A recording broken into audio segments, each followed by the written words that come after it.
Free Talk Live. You dial toll-free and join us here if you want.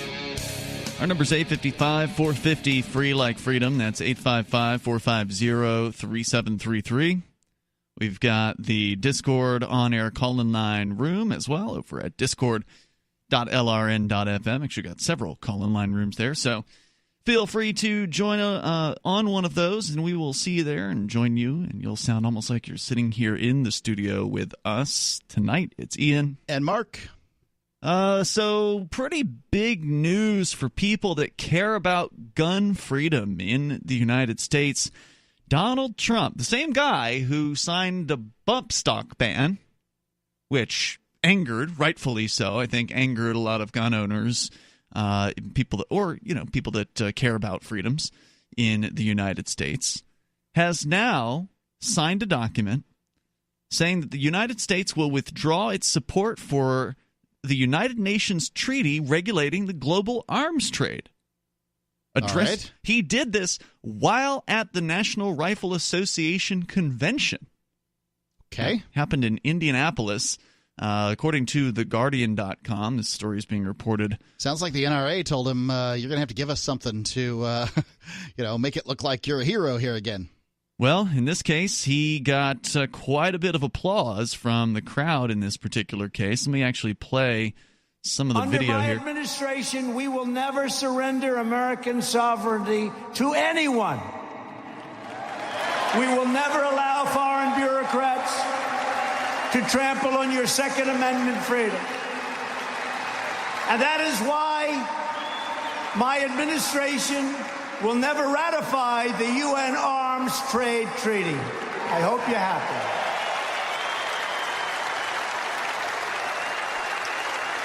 There's more.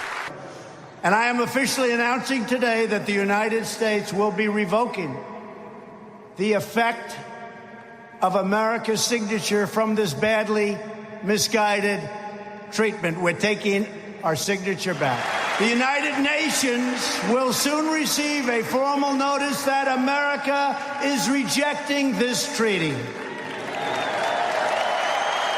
Well, this is kind of the problem with the whole thing is that somehow somebody can sign a document for America. Mm-hmm. And I don't care if that person's Barack Obama, Donald Trump, or anyone else. The idea that somebody can claim sovereignty over me and to sign my name in my stead in some kind of international document, that just doesn't make much sense. I don't agree to a limit on the global arms trade. I believe that free men can carry weapons. I believe that only a tyrant would tell a free man that he couldn't carry a weapon. So, no, I don't. If I'm allowed to build tools, then I'm allowed to build tools to defend myself. If I'm allowed to defend myself, I'm allowed to build tools to do it. It doesn't make any sense. Absolutely. Unfortunately, the reality of the situation is good for Trump on this, by the way, that we are still stuck with these governmental systems that people believe in. And while one person can sign a document for America, another person can unsign the document, and that's what he's saying he's going to do. Well, I'm not against government. I think that people need government. The problem is that once you give a government monopoly status, once it can say no other organization will govern in this geographic area, and that's basically what governments have looked like since the state came about in probably Jericho in 7000 AD or BC, excuse me. That's kind of how things have gone. So I get that part. But this whole international thing, like, well, just not going to be able to send guns back and forth. No, that's not going to work out. Sorry. And right now he's holding up the document he's about to sign. As part of this decision, I will sign right now in front of a lot of witnesses, a lot of witnesses, a message asking the Senate to discontinue the treaty ratification process and to return the now rejected treaty right back to me in the Oval Office, where I will dispose of it. I'm sure the Democrats are dying to do that. Well, yeah, so that is interesting language, right? He says he's going to ask the Senate. Well, I mean, where was this for the first 2 years, I guess, is my next question. Why didn't we do this in the first 2 years when the Republicans most assuredly would have signed it? That was an edited version of the clip. My roommate came in and showed me the full version earlier tonight, which has a lot of applause. Like, there was a lot of crowd reaction to what was going on. That does not appear in the 2-minute Guardian clip here. And at the very end, whatever you think about Trump, he is entertaining as hell. And so not only is he like playing to this audience pretty good, but he's doing the right thing in front of the right audience. At the very end, he actually, like a drummer would throw their sticks out at the end of a concert, he throws the pen out to the crowd. The pins are actually valuable. The pen that signed this thing or that thing. Sure, it's a historic pen. Yeah, they're historic. So, but it's funny. And has that happened before? Maybe it has. I don't know that it has. But it's funny. It's certainly Yeah, I'm sure that it got people excited. I'd want to catch that pen. So the U.S. signed the treaty in 2013, according to The Guardian, but never ratified it. The NRA has long claimed the treaty poses a threat to the Second Amendment, this according to The Guardian. Sounds like it does.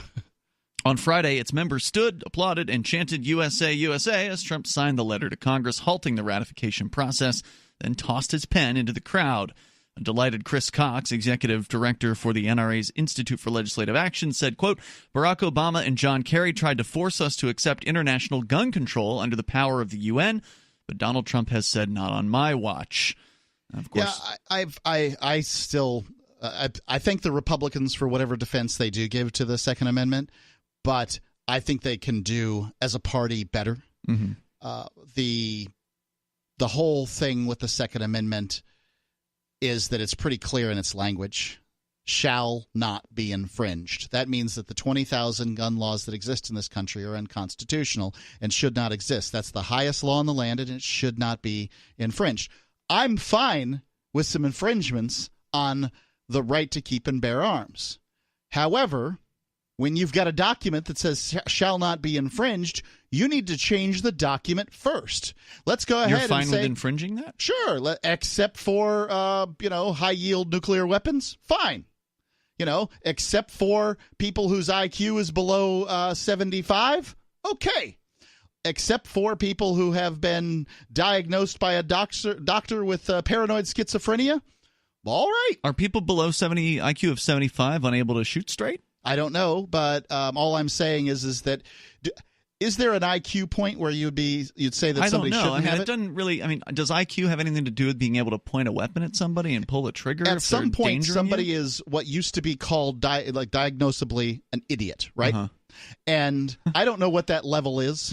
I'm not a psychiatrist. I'm just picking a number out of thin air. Yeah. But if you're sitting at 75 IQ, you're not super bright. And probably not going to make the best decision. You're not making the best decisions generally. And I wouldn't hand a 45 to a 5-year-old. I wouldn't take a double action, cock the hammer back, and then give it to a child and just say, "Well, I hope this goes well." I wouldn't give it to. You don't want to do that. I wouldn't give it to a monkey, right? So at some point or another, I think you have to have some infringements. But for today, the document, the highest law in the land, and I believe in law. If we're going to pretend like we believe in law in this country, we ought to follow it.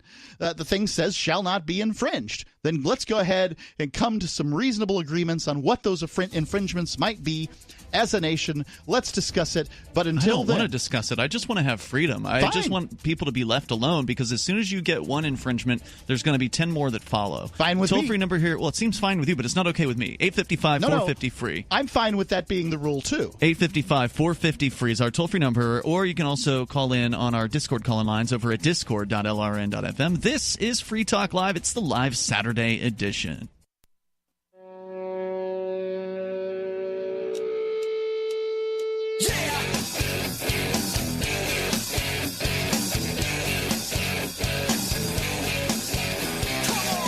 Free Talk Live. Dial in toll free if you want to join us here. We're talking about the apparent plan to withdraw the United States government from a UN arms trade treaty. Donald Trump signed a document that, according to The Guardian, would revoke America's status as a signatory of the UN arms trade treaty, regulating conventional weapons, including small arms, battle tanks, combat aircraft, and warships.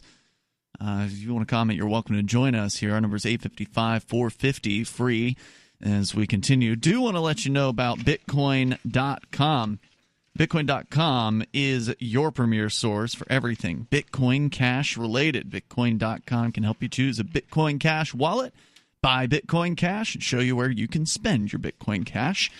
Just this afternoon, another business here in the Keene, New Hampshire area started accepting Bitcoin Cash, which is pretty cool. You can also read the latest news or engage with the community on their forums. So get on over to Bitcoin.com. That's Bitcoin.com. Bob Menendez, according to The Guardian, who is a top Democrat on the Senate Foreign Relations Committee, said, quote, "This is yet another myopic decision that jeopardizes U.S. security based on false premises and fear-mongering. While Americans from all walks of life have come to painfully understand the threat posed by not doing enough to prevent weapons from ending up in the wrong hands, it's disturbing to see this administration turn back the clock on the little progress we have made to prevent illicit arms transfers." Are you scared? Well, I'm not. So one thing this is about. So they're talking about warships, tanks, these sorts of things. And small arms. Right, small arms too. I understand that. So clearly, I'm concerned with the average person being able to protect themselves. But most of the world lives, most of the sort of Western world lives in a place where they can't own guns. I mean, that battle's lost in large part. Even in the United States, you look at the most populous places in the United States, and it's basically illegal to own weapons here too. New York, Chicago, D.C., L.A. Yeah. So I'm not saying that we should give up that fight or anything like that. I'm just saying, look, Mr. and Mrs. America, this Constitution that you extol and that you hire these politicians to protect is practically worthless. However, when you're looking at making it difficult for organizations to buy ships and tanks and weapons of war, then what you're saying is that the way the map is drawn today pleases me, and I do not wish it to be drawn differently in the future. Many of the lines on the map that exist today were put there by organizations that were not called states prior to their acquisition of arms. So there are plenty of countries that exist today that got there by shooting their government. Mm-hmm. And if you don't want those organizations to get arms, then what you're saying is I support these governments. The status quo. Yeah, the status quo. These governments today, which do not provide freedom in large part, which do not provide... Well, governments by definition don't provide freedom. They infringe upon it. Yeah, they govern behavior. Sure. States claim a monopoly over governance in a given landmass, and so they're going to provide even worse service because, well, they're monopolies, and monopolies do a bad job. I get you. But it just makes it that much harder for people to rise up and fight their governments, which is one of the ways that we have gotten change in the world. The Senate has so far failed to approve the treaty because of Republicans' quote, paralyzing fear of backlash from the NRA, said Menendez. He said further, this is another reminder that if we're going to get anywhere to break the inaction of the kind of common sense steps to stop gun violence and keep people safe, we must stop letting the NRA set the agenda in Washington. Now, by the way, the NRA is certainly not an organization that is held in high esteem by true gun rights supporters, by people who really support your freedom to bear arms. Those people tend to support other organizations like the Gun Owners of America or the Jews for the Preservation of Firearms Ownership, which tend to be much more principled and much better at defending, from a principled perspective, not allowing any compromise on the Second Amendment. The NRA is the big kid at the gun table. It's right? The one everyone talks about, but they are more of a status quo organization than anything else. So I appreciate the smaller organizations for attempting to hold the NRA responsible. and Sure. that's great.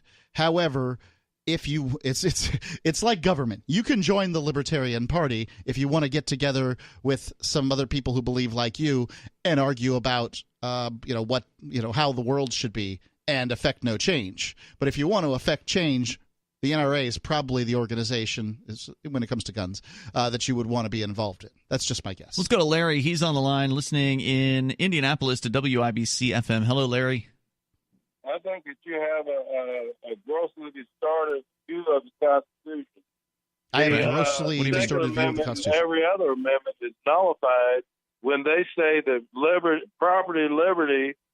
your property and liberty, and your everything else can be taken away by due process. Due process is the law, so they can actually take your life.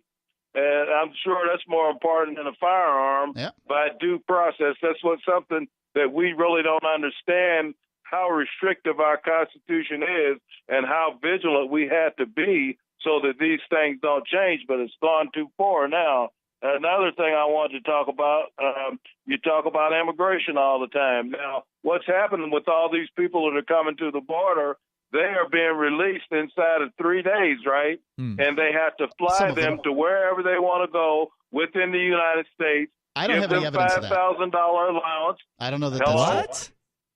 Give them $5,000 housing allowance, and they take the assumption of being a refugee at that time, and they get all the benefits.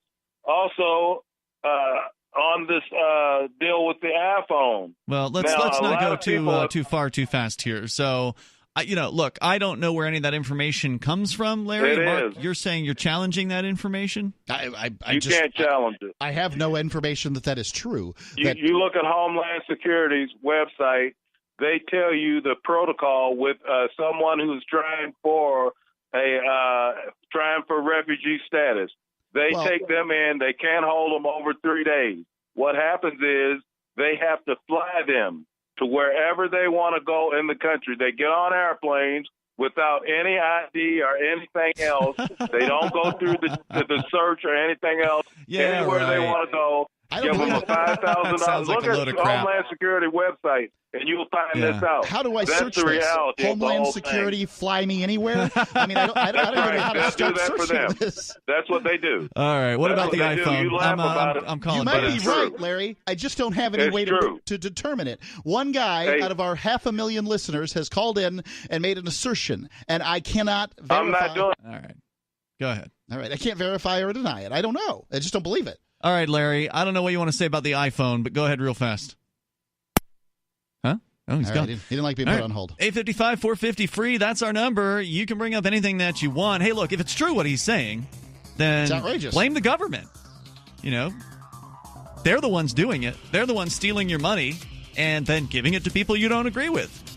Well, the problem is them stealing your money in the first place. That's the issue here. That's kind of what they do. If you want to blame it on the immigrants, then you're just blaming the victims. 855-450-FREE. That's 855-450-3733. This is Free Talk Live Saturday edition. Go to themorganreport.com and receive updates and insights you will not find anywhere else on the web. You will discover how to grow and protect your wealth under all market conditions. The Free Morgan Report provides interviews, webinars, question and answer sessions, plus mind-blowing videos. As David Morgan says, let my passion create your wealth. TheMorganReport.com. TheMorganReport.com.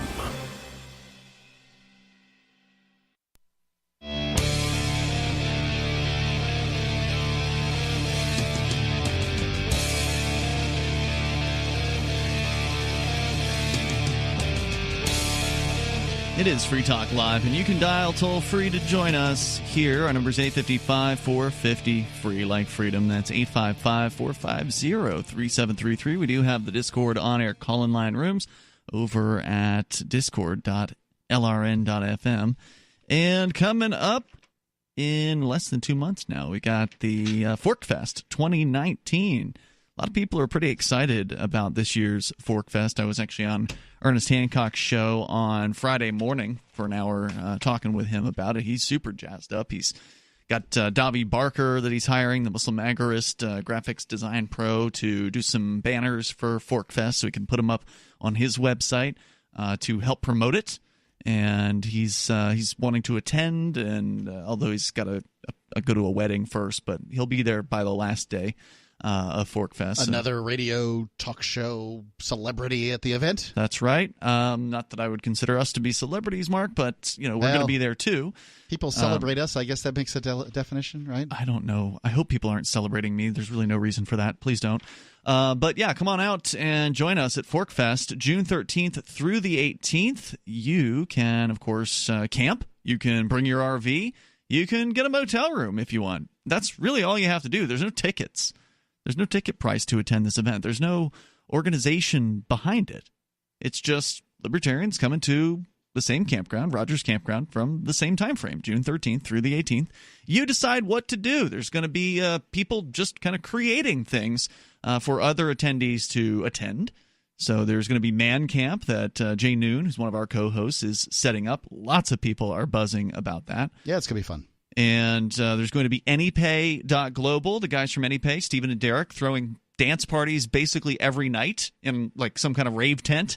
And then they're moving Buzz's Big Gay Dance Party. It's no longer Buzz's, but the Big Gay Dance Party, it used to be Buzz's. Anyway, that's moving from PorkFest, where it hasn't happened since 2015, to ForkFest now. So the very same festival that spawned ForkFest, the Porcupine Freedom Festival, is now losing the Big Gay Dance Party to ForkFest, which is huge news. Longtime listeners will remember us talking about the Big Gay Dance Party. It was a very exciting, very big part of the Porcupine Freedom Festival, and it hasn't happened for a few years. They were going to bring it back to PorkFest Not this a gay year. person to be found, from what I could tell. Oh, there were some gay people there. Buzz, for instance, Very few. who was the founder of the party.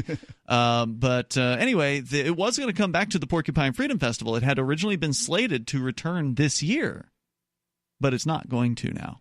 They've decided that it would better fit at ForkFest, the founders of that that party. So that's very exciting. Just some very cool news.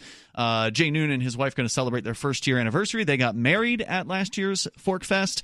I heard Taryn Lupo's planning on setting something up. He's like a chiropractor or whatever. He's going to be giving people chiropractic things. And there's just like food vendors likely going to be there. It's going to be interesting. We don't know what all is going to happen because nobody's in charge of that. There's no one calendar, but there are some unofficial places where you can talk with some of the future attendees by chatting in our in the Telegram chat room or in the ForkFest forum. There's different topics that you can explore. Go to forkfest.party to learn more about it. That's forkfest.party, and mark your calendar. Call Rogers Campground. Get your campsite reserved while you can. So we continue here. 855-450-FREE is our toll-free number. We're talking about Donald Trump ending America's signature, withdrawing it, basically. It never really did get ratified, apparently. Barack Obama's signature on the UN Arms Trade Treaty. According to TheGuardian.com, Trump appeared at an NRA rally, or I guess it sounded like a huge convention. He's on a big stage, and the audience sounds very, very large. And basically saying that he's undoing it. And that's going to benefit Americans somehow. I'm not sure exactly what the treaty was supposed to do, but if it was the UN, it's probably bad news. And so hopefully Trump will go all the way and completely withdraw the United States from the UN. Wouldn't that be nice?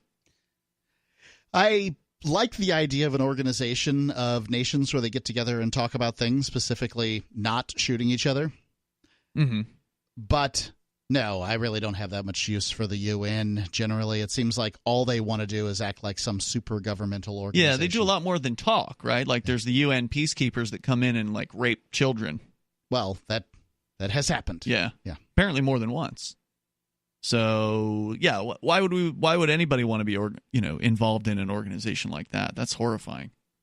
Rachel Stahl is the managing director of the Stimson Center think tank in Washington and a consultant to the arms trade treaty process, said, quote, "Today the president once again walked away from America's leadership role in the world and undetermined international efforts to reduce human suffering caused by undermined international efforts to reduce human suffering caused by irresponsible and illegal arms transfers." She said further, unsigning the treaty will undermine international peace and security, increase irresponsible and illegal sales of conventional weapons, and harm the American economy. But wait a minute. The treaty hadn't even been ratified yet. So how would it do any of those things? She's acting like the treaty actually did something. But if it wasn't ratified, it wasn't really in effect in the first place. Well, she's predicting what it would have done. I mean, okay. This is what talking heads do. The journalist is supposed to find somebody who disagrees with this action. They have found it. We're promised all kinds of wonderful things through disarmament. I'm not surprised. In some nations, they can make an okay argument for it. It's like, oh, well, they got rid of all their guns, and look, this form of crime went down. But if you look at London, you see more violent crime in London than you do in say, New York City. So Trump pledged to defend the Second Amendment and warned, quote, "In recent days, Democrats have proposed banning new guns and confiscating existing guns from law-abiding citizens. What they don't tell you is the bad guys don't give up their guns, and you're not going to be giving up your guns either," he said. He's right. The bad guys don't just turn them in. Nope. The that statement that is that I can't remember his LaPerriere, whatever his statement was. NRA's president. That basically, to stop a bad guy with a gun, you need a good guy with a gun. That's true. He also raged against special counsel Robert Mueller's investigation into the Russian election interference, saying, "They tried for a coup, didn't work out so well, and I didn't need a gun for that one, did I?" he said. Trump added that he has seen, quote, "corruption at the highest levels, a disgrace, spying, surveillance, trying for an overthrow, and we caught him. We caught him. Democrats are obsessed with hoaxes, delusions, and witch hunts. We can play the game just as well or better than they do." I don't agree with a lot of what Trump has done. I certainly don't agree with continuing wars and bombing innocent, peaceful people in the Middle East or wherever else. But he is entertaining as hell, and it is, it's going to be an entertaining campaign, I suspect. Yeah, the Democrats seem very confident. From what I'm seeing at this point. Well, you got to, right? Like, you got to project confidence. The polls out there right now are basically showing that Joe Biden or Bernie Sanders or whomever, apparently with a D in front of their name, could beat Trump. But polls, they were showing Trump was going to lose, right? Really, really early. Yeah. It's way early, yeah. Yeah. So I don't know that I believe that. Let's get to Chuck here. It's very rare for a sitting president not to get a second term. Chuck, you're on Free Talk Live. Go ahead. Yes. Thank you for taking my call. Hey. The way I understand it is they quit teaching our kids in school our history, true history. If it wasn't for our guns, we wouldn't be here. And these other countries would take us over. So I just want to let you know well, that. I don't know if I mean, certainly it's important to be able to defend your property. I don't know which country you think would take us over at this point in time. There wouldn't have been a point like England. Certainly, we wouldn't have been able to win the war against England without guns. Colonials being able to have guns. And there was that apocryphal quote from the Japanese general who said that there was a gun behind every blade of grass in the United States. Likely he didn't say it, but that doesn't change the fact that it's true. But yeah. Yeah. So I think you're right about that, Chuck. If you had more to say, you can hang on. We'll bring you back here. 855-450-FREE is our toll-free number. That's 855-450-3733. Certainly, an armed populace is a deterrent to whatever other invasion it might be, including an invasion by your own government. 855-450-FREE. That's 855-450-3733. This is Free Talk Live.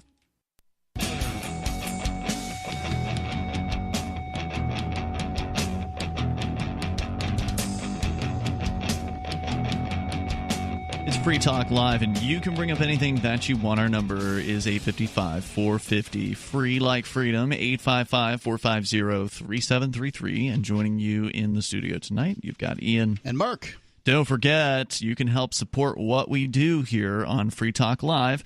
All you have to do is join the AMP program, just like Andy Loy has done. He is a Free Talk Live Silver amplifier, and that means that he's contributing $5 a month to Free Talk Live's AMP program at amp.freetalklive.com. It's easy to do. You just get signed up with PayPal, credit card, or Bitcoin, BTC. It is your choice how to support us, but it makes a big difference when you do because it allows us to get on more radio stations around the country. We are at 195 right now, so that's a big deal. Got a couple new ones on board just within the last few weeks. Yep, handful of them left to get to 200. That would be a magic number for us. That would be fun. It was, about 10 years ago that we got to, I don't know. to 100, it seems like. But it's really difficult. It was the late aughts. I feel like we celebrated the 100. I don't know the date. I wouldn't be able to say that, but I can say that in an industry that's controlled by two major players that are both in bankruptcy, we're in an odd place in radio. Yeah, no doubt about it. But we're here and debt-free, so that's nice. And of course, apparently our syndicate is also debt-free, so that's a good place to be at. And you can, again, help us out by going and joining the AMP program because basically if you support what we do, this is the best way to actually show support for what we do. I mean, we appreciate anybody who downloads the show and shares, a link on social media. Those are great ways to support Free Talk Live. But the AMP program specifically is used for advertising, marketing, and promoting Free Talk Live. You guys are our marketing budget over at amp.freetalklive.com. So check that out. Get signed up. Get some of the cool perks that you get bonus with, like access to the supporters discussion rooms on our Discord server, the AMP-only Facebook group, and more. Get the details. Get signed up at amp.freetalklive.com. As we continue here, we will take your calls and thoughts. Gentleman who was on the line did drop off, but he was calling about, how having an armed society is dissuasive to invaders, and I think that's definitely true. My question was more of are we really going to get invaded by Mexico or Canada at this point? The United States is blessed geographically, right? I mean, is China, we're their best customer? Are they going to actually come in and invade? There are lots of people that would like you to believe that that's just the thing likely. That's going to happen. I mean, that just doesn't make sense. The biggest problem militarily for the United States at this point is that somebody might not obey every single dictate that Washington, D.C. hands down. That's it. Mm-hmm. The United States isn't going to get invaded. It doesn't seem likely. But it's certainly true that having guns will lessen the chances that the U.S. would be invaded because then we have the ability to defend ourselves. Now, of course, the real threat to freedom in the United States isn't some red horde hiding in China or Russia or whatever. It's the U.S. federal government. They're the biggest threat. Even with Donald Trump, I know that a lot of people out there listening love Donald Trump and everything, but he's not exactly he hasn't exactly cut the government down to the bone or anything like that. I mean, repealing the UN treaty or pulling back the U.S. signature on that is not a bad thing. That seems like a good move, but it's symbolic more than anything because it never was ratified. I support some of the things that he's done. However, the swamp has not been drained. No, it hasn't even leaked. I suspect that he's found that the swamp is hard to drain, and further, that he doesn't entirely want to drain all of the swamp, just the parts he didn't like. So, But has that even happened? Yeah.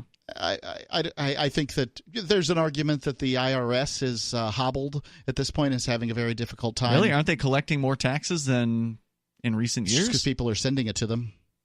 Right. So ultimately, they're being more effective in that case. That's not a good thing. The government's got more of your money. I can look and see, but every year the government's going to ask for more money, and if people send it to them, then obviously they're going to have it. Yeah. But what my question is that the IRS, take it first. like anything else, is like any other government agency, is an organization of force. Mm-hmm. How many people are they going and auditing and then forcing them to give up more money? I don't know the answers to that, but I do have the answers to that. I've read that a few times, and basically it appears like fewer and fewer people because the IRS has fewer and fewer employees. The partisan political messages appear to resonate with NRA members. This is from TheGuardian.com. Again, Trump announcing that he was going to withdraw the signature. They're all stunned by this. I don't understand how these Americans just love their guns. Shelley Grafmeyer, age 68, registered nurse from Elgin, Illinois, didn't vote for Trump or Hillary in 2016. She says she's going to back the president next year. She said of Democrats, quote, "They're liars. They can't con me. Every one of them is going so far left. Confiscating guns is their goal. I'm a senior woman who likes to protect herself and go shooting. Leave me the hell alone."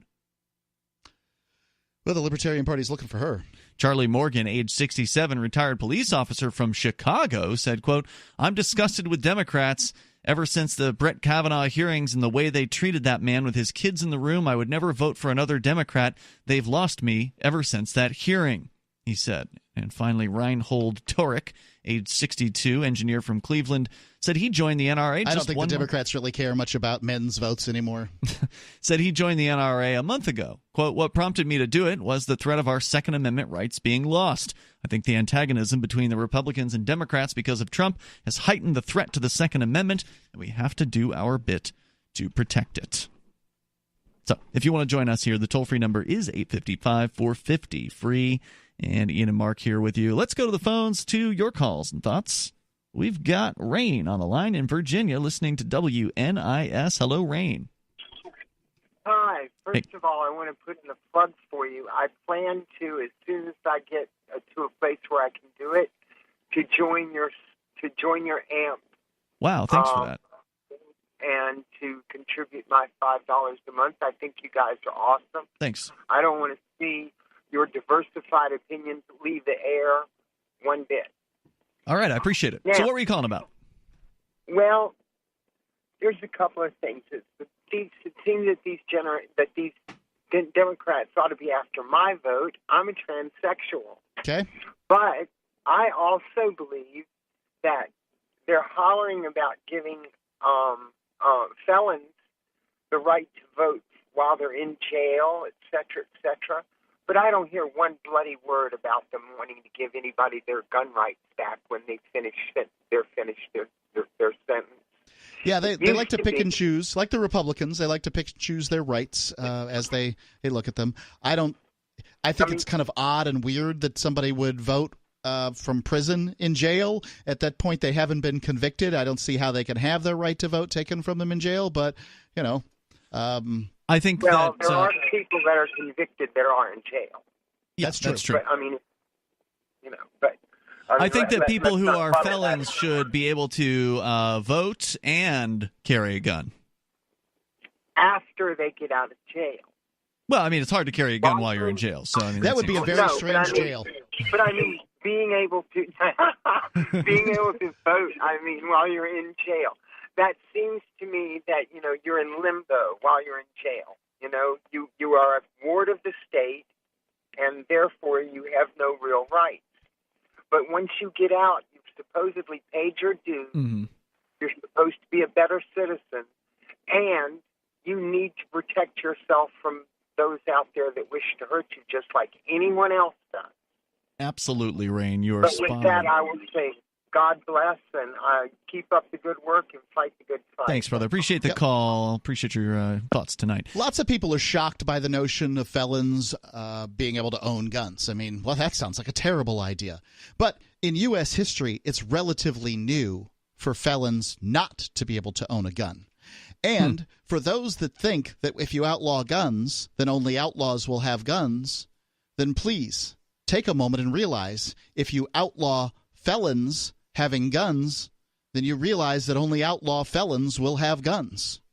There are people who get out of prison who want to live a better life, who want to go on with their life and build a family and do the right thing and all these sorts of things. And when you make it more difficult for them, a la making it so that their house is completely unarmed, so that their wife and children and their family are completely unprotected, when you do that to them, you make it really difficult for those people to live a good life.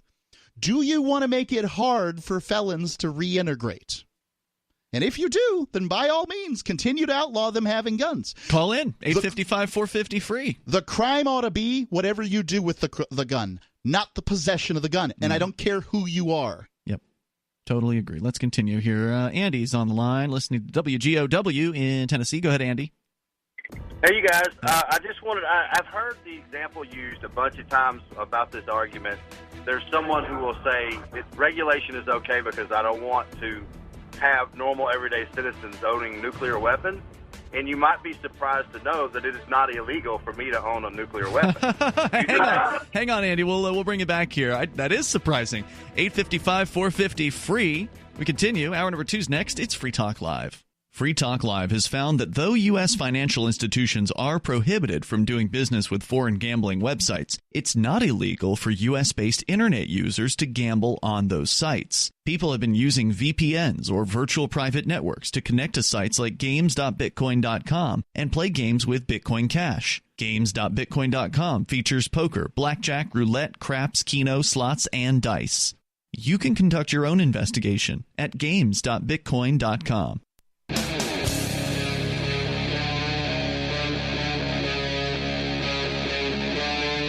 Free Talk Live.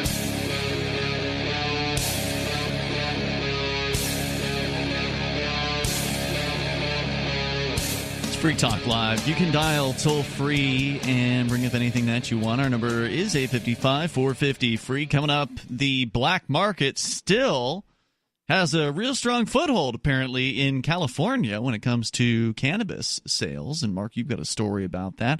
And there's a similar story coming out of Massachusetts, where the black market is still providing a significant chunk of people who want to buy cannabis. Even though they can walk into a store, why would they want to buy from the black market? We can get into that. But we're talking about guns and drugs here tonight. We started with guns with Donald Trump, I would say symbolically withdrawing the U.S.'s support because Barack Obama, I guess in 2013, signed a UN arms treaty, but that was never ratified. So he's now stopping the ratification process. He's withdrawing any kind of action on that, and to a very, very loud positive response to a crowd that he was speaking to at an NRA convention in Indianapolis just, I don't know, yesterday or something. So if you want to comment, you're welcome to. It's Ian and Mark here in the studio. Our toll-free number is 855-450-FREE. We're going to go back to Andy listening to WGOW in Chattanooga. And now, Andy, you had said that, believe it or not, it's actually legal to own a nuclear weapon. Can you tell us more about that? Well, I mean, especially when it comes to the firearms laws, it has more to do with the transfer of wealth and power than it does about actually protecting anyone. So think about the concept. In the 1930s, the NFA came out, the National Firearms Act came out, which supposedly made it illegal for people to own fully automatic weapons. Well, that's actually not true. Actually, what you do is you go to the government, you pay the fees, you get the approvals, and you can own the gun. Right. You can go to Vegas. You can go to Vegas and shoot a fully automatic firearm, and there's all kinds of gun meets around the country where somebody's got the license, and they'll let you get on there. So if they have a license, they can still let anybody else they want shoot it. Basically. Okay. Exactly, and individual people can have these licenses. They're just very expensive, and owning the weapons is very expensive. There's your transfer of wealth. Now, when I was talking about the nuclear weapons, if you think about the concept, if a state or a foreign government wants to get a hold of nuclear weapons, all they have to do is pay the fees and get the approvals, and then you can get yellow cake from the Clintons. Good call, Andy. Think about it. It's the same thing. If I'm a person in a foreign government, I get the approvals from the government and pay the fees, I can get the nuclear weapon. It's much more about a transfer of wealth and power than it is about protecting anyone. That's a great point. So if you're rich, you can have the machine gun. And if you're really, really rich, there are a lot of rich people. countries out there that don't have nuclear weapons. Are they just not willing to spend the money? Absolutely. They're not willing to go through the process. Okay. Same for me. I'm a gun guy. I have a lot of guns. I would love to own a machine gun. Mm-hmm. I can't afford it. What does it cost? What are we talking about here?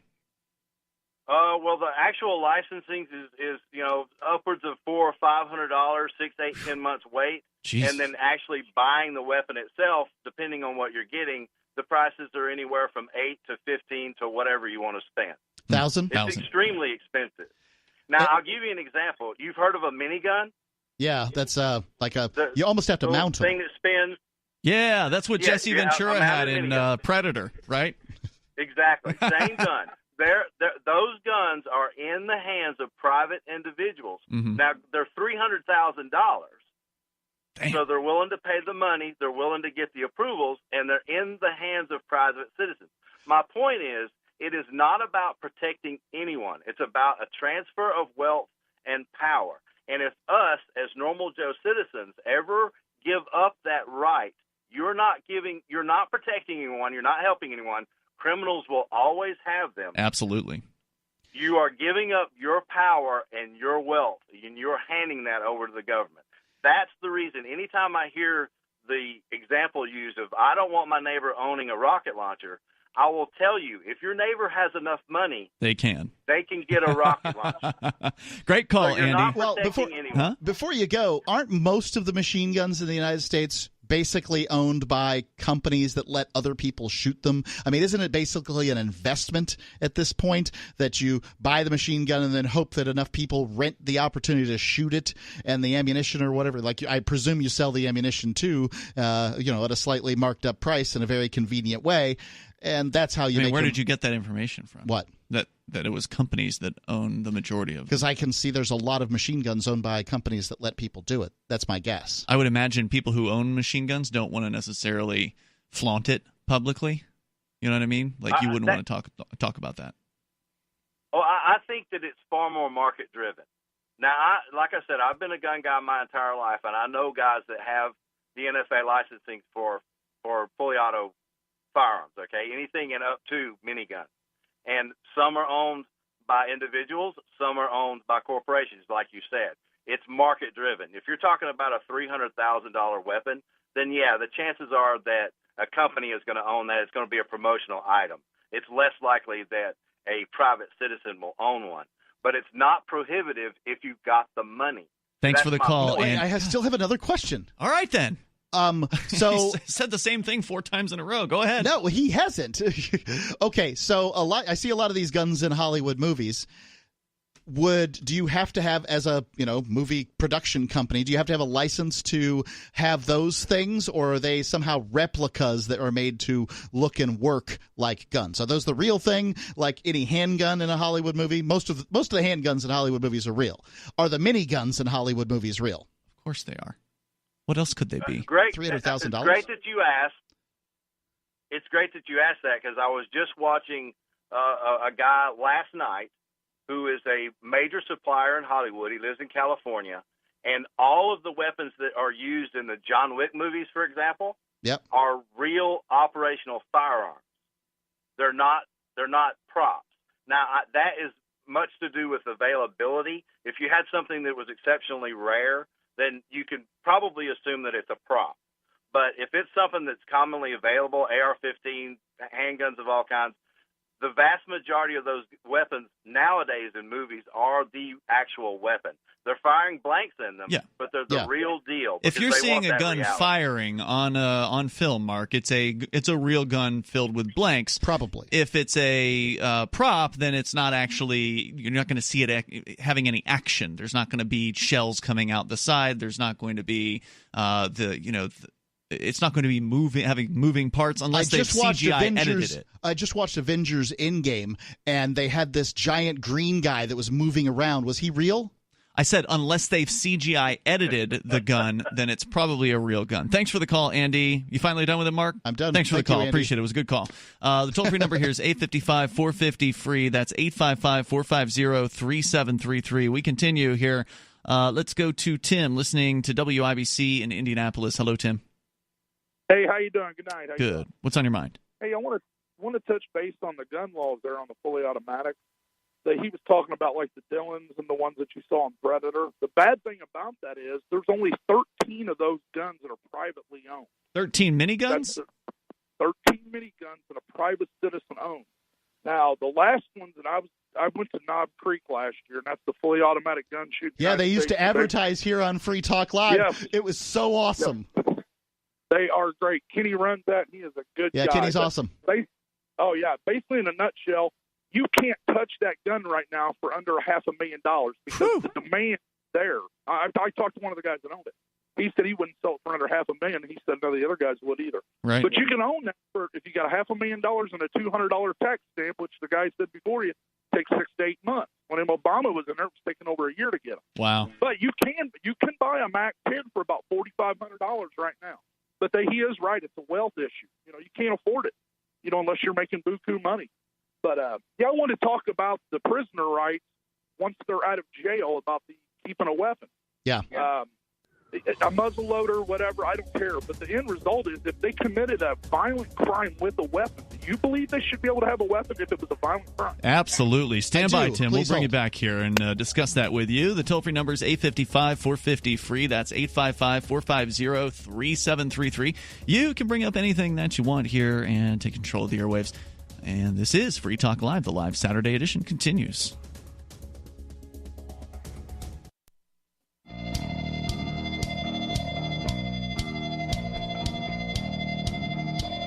It's Free Talk Live. You can bring up what you want here. Our toll-free number for you is 855-450-FREE, like freedom. That's 855-450-3733. From guns to felons with guns, it's Ian here. And Mark. We can talk about whatever's on your mind as well. Also, Bitcoin. Big fan of cryptocurrencies, and I'm sure you are as well, Mark. We love it here on Free Talk Live. And if you're going to get into cryptocurrency is an opportunity for the world to be free because governments tend to control us through the production of money. Yeah, this is a huge advancement. Bitcoin and all the competitors are an amazing thing for the world of money and your ability to access good money that's not being debased by some government or banking cartel. But if you're going to get into cryptocurrency, you got to have a cryptocurrency wallet. Just got to have it. Now, there's a bunch of different choices out there, and almost all of them are free with the exception of the hardware wallet. So all the software wallets are completely free. Which one do you choose? We recommend Edge Wallet. And I recommend it because I use it more than any other wallet. I used Edge Wallet to pay for my pizza earlier today that I got here in downtown Keene, New Hampshire, from the good folks at Little Zoe's. It's a great wallet. And it's super easy. You can use multiple cryptos with Edge, including, of course, everybody's favorite, Bitcoin BTC. But there's a lot of other great cryptos there as well, like Bitcoin Cash, Ethereum, tokens, Monero, Ripple, Stellar, and more. You can go to edge.app and secure your freedom with Edge Wallet. It's available for both iOS and Android. You can buy, sell, trade, and securely hold your cryptocurrencies there. And I was so excited that Edge came on to support Free Talk Live as a sponsor because I've been using Edge. I used Edge as my primary wallet long before they came on to sponsor. I used their previous product too. Airbits was the best Bitcoin wallet. Yeah. Back when Bitcoin was the only Edge thing. is a crypto wallet, which allows for lots of different cryptocurrencies. Right, including Bitcoin. Yeah. So get over to edge.app or just go to your Google or Apple App Store and download Edge Wallet. As we continue here, we'll take your calls and thoughts. Tim is on the line. He had a question about felons, violent felons. Violent felons who used a weapon. Firearm felons possessing a firearm. And I think that this is, Tim, you there? He's here. Yeah. Okay, great. I think this is a great question. Please don't make it. Please don't presume that somehow I think I'm belittling what you say or anything like that. First off, you're already conceded a lot of ground, and that is that felons. That's fine. Violent felons. That's fine. Now we're just talking about violent felons that used firearms to commit a weapon. Just to be clear, is that what you're saying, Tim? You're okay with felons generally having guns? Yeah, I mean that could be from check fraud to whatever. That's a different game. Yeah. So when somebody commits, they've taken your right away because you used the gun. Yep. I think we need to clarify the law. That when you're using that weapon in a violent act, you're taking someone else's right away. Mm-hmm. And that's the only problem I got with it, because I just wonder what the habitual offender is going to be with a gun, because they can't do it now legally. But they'll do it anyway. Right. Yeah, exactly, 100%. So I'm happy to concede the ground to you on this one, Tib. If this is where we're going to compromise to, that all the felons in the world in the United States are able to own firearms after 5 years of completing all sentences or something like that, except for the ones that had a firearms crime, fine. Let's go ahead and work on that, and then we can work on. You and I can discuss the minutia. But since neither one of us has the power to do this, let's just discuss the minutia now. So then you get into government. What are they going to do after that? Can you imagine all the fees and penalties these guys would have to pay? You can't even own one in your house, and that's a big error there. Because if they're not taking it out on the public, at least be able to defend your house with it. That's my point. somebody with a DUI or a check fraud, that's stupid. They messed up a little bit. They didn't hurt anybody, hopefully. But, they've got to look. But even if they did hurt somebody, and even if they did use a firearm to hurt someone, at some point we have to either say that somebody has changed their lives, or we live in a society where there is no opportunity for making good. Because somebody out there who committed a violent felony with a weapon still has a family and is still trying to turn their lives around and still needs to protect themselves and their family. And I say it's a lot easier to just have the cops enforce the laws where there are victims than the laws that aren't. And there's no victim in a violent felon who got out of prison, has turned their life around, owning a firearm to protect their family. So, yep, exactly. And if they do it again, then you've got to look at, there's some habitual stuff there, just like a habitual traffic offender. They'll lose their license for life or for 10 years or whatever. Then you've got to look at that. But you could crank up a penalty if they do it again. But not allowing all felons who are violent to have access once they've turned their lives around it's punishing the good ones for the actions of the bad ones. And of course, the bad ones are going to get their guns anyway, so it doesn't matter. Ultimately, you're just punishing the good ones. Usually a habitual offender status requires three crimes. And if you have committed 3 violent felonies with a firearm that have victims and you've gotten out of prison again, that's a statement against the criminal justice system in the United States, I think. Tim, good call. Thanks for making it tonight. Appreciate hearing from you. The toll-free number is 855-450-FREE. Let's talk to Bob, listening to WIBC-FM in Indianapolis. Hello, Bob. Thanks, you guys. Sorry about my voice. I've had the Black Plague for 8 days. Oh, dear. Well, the CDC wants to know where you are. Indianapolis, and don't get anywhere near me. What's up? What's on your mind? I was listening to your last caller. He covered most of what I was trying to say, but my ex-neighbor had 3 or 4 DUIs, and that's considered a felony. So he had his rights taken away as far as owning or purchasing firearms.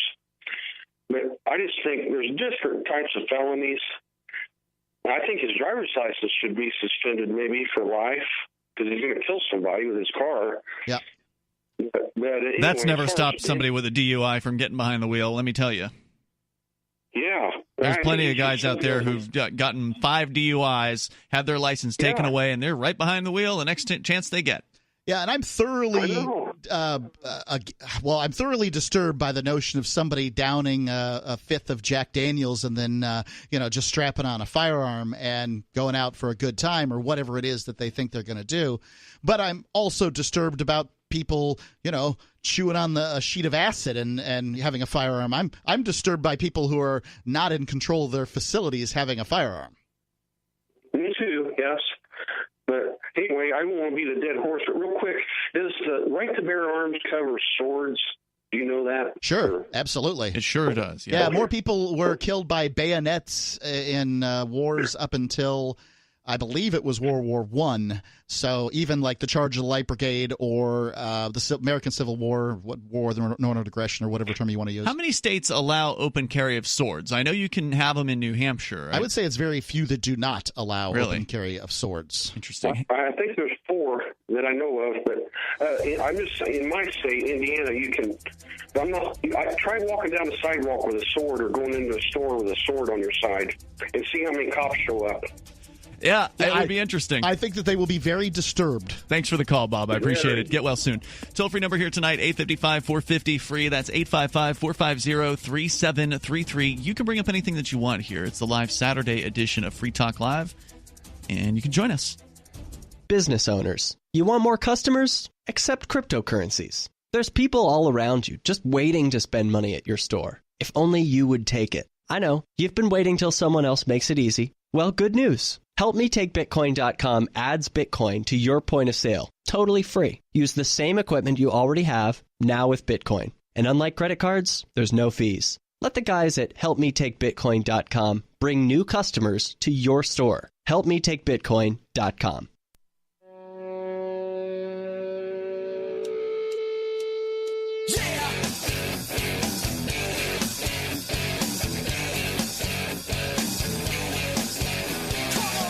Free Talk Live. You can dial in toll free, bring up whatever you want. Our number is 855-450-FREE, like freedom. That's 855-450-3733. We do have the Discord on-air call-in line rooms.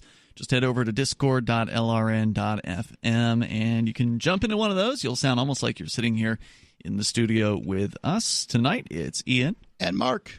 And you can, again, bring up anything. Let's go back to your phone calls and thoughts. But also, I do want to let you know about Liberty stickers. If you want to reach people with the ideas of liberty, you can do it from the back of your car with libertystickers.com. You can reach thousands of people with a bumper sticker, and you know that people love to read them. You can check out the vast selection of witty, poignant, pithy, and downright bombastic liberty-oriented messages at libertystickers.com. Plus, you can also do custom orders through Liberty Stickers. I just ordered some new LRN.FM bumper stickers. We're running low, and it's been a few years, I think, since I did a batch, so got 2,000 of them coming in. They make great stickers at a low price. Yeah, and if you want to sample the quality of the Liberty stickers, then just go over to promote.freetalklive.com. You'll find our mailing address there. Send a self-addressed stamped envelope to that address, and I will pop one of the stickers in that envelope and send it back to you. And then you get a cool Free Talk Live bumper sticker and find out the great quality of Liberty stickers for free. Well, for the price of postage. How about that? LibertyStickers.com to get some cool stuff for the back of your cars. We continue. We go to Charmin, listening to WRRD up in the Milwaukee area. Hello, Charmin. Hey, how y'all doing today? What's on your Can mind? You hear me? Yes, sir. Well, I wanted to talk about the gun situation too. I'm a convicted felon, been in prison twice. All right. And I'm like the caller before the last guy. Well, before you go on with the like prison thing, I have a question. So before you go on with the explanation, I have a question. Did you go to prison twice for two separate offenses, or was one of them a violation of probation? Two separate offenses. Okay, great. So the first time I went to prison, I shot someone. Oof. And then the second time was a drug case. Okay. And I'm probably going to be the first person that you will ever hear say this. When I went to prison the first time, I deserved every day of that. All right. Because I should have just left it alone. You know, I just self-talked myself into, getting back at someone when I should have just left it alone. I self-talked myself into that. So I believe I deserved every day of that. But on the other hand, I've been out going on 20 years. And I'm a law-abiding person. And at times, I live on the north side of Milwaukee, and it's a dangerous place. I don't want to carry a gun, but I would like to have one inside my house just in case somebody decides to climb their butt up in my window. Mm-hmm. Right. And stuff like that happens. It's a lot of people wants to put this thing, you're convicted of a crime. Okay, what if I marry your daughter and somebody come in and rapes her? And it's a gun there. Should I just leave it alone and say, hey, I can't pick that up? Or should I protect her? Well, this is an interesting question from a legal standpoint, is that there's called the doctrine of the greater good. You actually are legally allowed to pick up that gun. If there's a gun... Is that true in Wisconsin? As I understand it, it is true in all English common law jurisdictions, that if a felony is being committed in front of you, that if you're in danger or if your people are in danger, you can pick up a weapon and you can use it to defend yourself no matter the legality of that weapon. They may have questions as to why that weapon was there, but picking it up at that moment in time is not the crime. As I understand it, I am not a lawyer, and lawyers are a bunch of liars anyway, so forget what they say. Yes. But so you should be safe. Now the question there is if you feel threatened, you should be able to do this, but you do feel threatened. You live in a crappy neighborhood or something, right? Yes. So when can you pick up this gun to defend yourself? You're saying that's the legal question? That's the legal question. How long before whatever it is that happens? How vague of a threat does it have to be? Does it have to be specific? Right. I don't think the law is real clear on that. Yeah. I think the next question I got to ask that I'm trying to ask is this. All the politicians that run for whatever they decide to run for, I've never heard someone pick up that issue and say, you know what, this is what a person does. Because the bigger question is, if a person has went to prison and he's paid his debts to society, not paying your debts to society, but paid his debt to society, how long does that punishment last? I'll tell you the reason is because the Democrats don't like guns generally, and the Republicans are all about sort of law, crime, and punishment. So nobody wants to come out and defend a felon, very rarely. The Democrats, the only reason they wanted felons to be able to vote in Florida was because they realized that most felons were probably going to vote Democrat. Same with Virginia. So you don't have anybody out there who's going to trumpet your cause. That's unfortunate. Only Free Talk Live. Did you know that most people that commit these mass crimes and stuff like that, they're legal gun owners? Yeah, people that go into school and shoot at people, they don't have no felonies on their record. So this is one thing I do know. I know this is for a fact, that a person that commits a crime with a gun, he or she will never, ever do that stuff again. It's very rare that you see a person that does a crime with a gun 2 times. It's very rare. And it's statistically proven. People that kill people go to jail for the rest of their life. So you know for a fact that he will never carry a gun.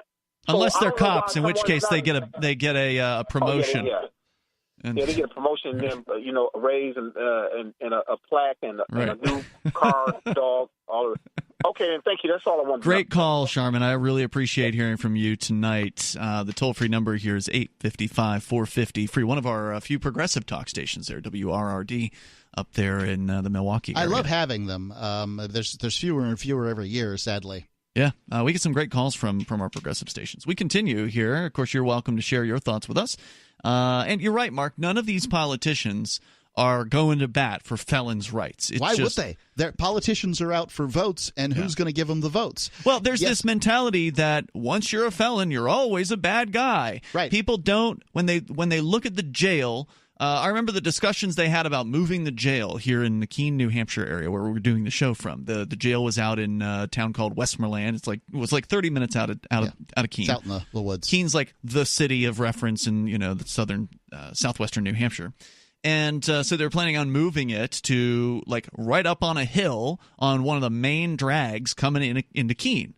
And there were people who would call like local talk radio and complain about this plan because they didn't want to have to think about, they didn't want to see the jail, because seeing the jail made it so they had to think about the people that were in that jail, and they didn't want to have to think about those people. Those people are out of their life. They're in the jail. They're bad people because they're in the jail.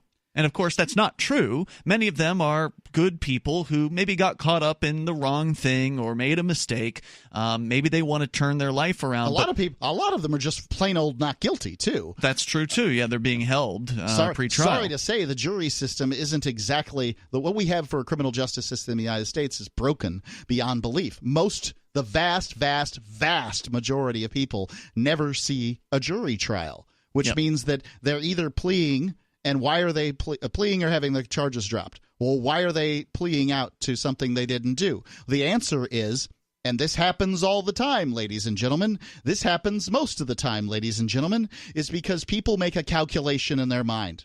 If you're facing 100 years for something you didn't do, and then the prosecutor comes up and says, I'll give you 5 years probation, Are you going to take it to trial? Most people won't, or aren't understandably. You? Now, usually it's not that extreme, but if you've made that calculation in your head, you realize that other people are making different calculations, and sometimes it's just not worth fighting. Yeah, this is one of the things we've talked about. We just talked about plea deals this week on Free Talk Live before tonight, so it comes up from time to time, and we need to talk about it because people do need to think about why people are in jail and really look at the reasons that are horrifyingly unfair and unjust that put many peaceful people behind bars, which then people treat them like they're just horrible criminals, and they don't deserve it. There's this mentality, this crime and punishment mentality of, well, the Joe Arpaio in Phoenix, he's a good guy. He's feeding those people. Has crime in Phoenix just plummeted because Joe Arpaio put into prisoners in pink underpants? And fed them gruel, by the way, and treated them like garbage and let them outside in the hot desert sun in a place called Tent City. It hasn't reduced crime. It's just sick. But it's the mentality that these people don't deserve anything better. They don't deserve to be treated like humans, which, of course, how is that going to make them better people if you don't treat them like humans? More coming up.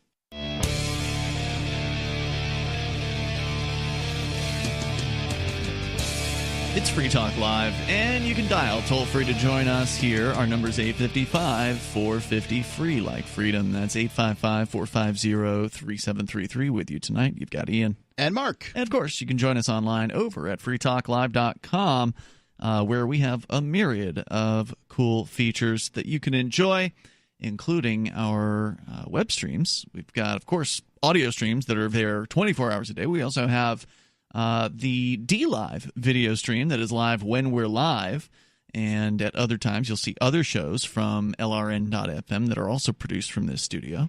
You can go to our D-Live feed over at dlive.lrn.fm. You used to be able to go to Twitch, but we are on a suspension. 3 days, Twitch has given us a spanking over having what they call nudity on the air, apparently.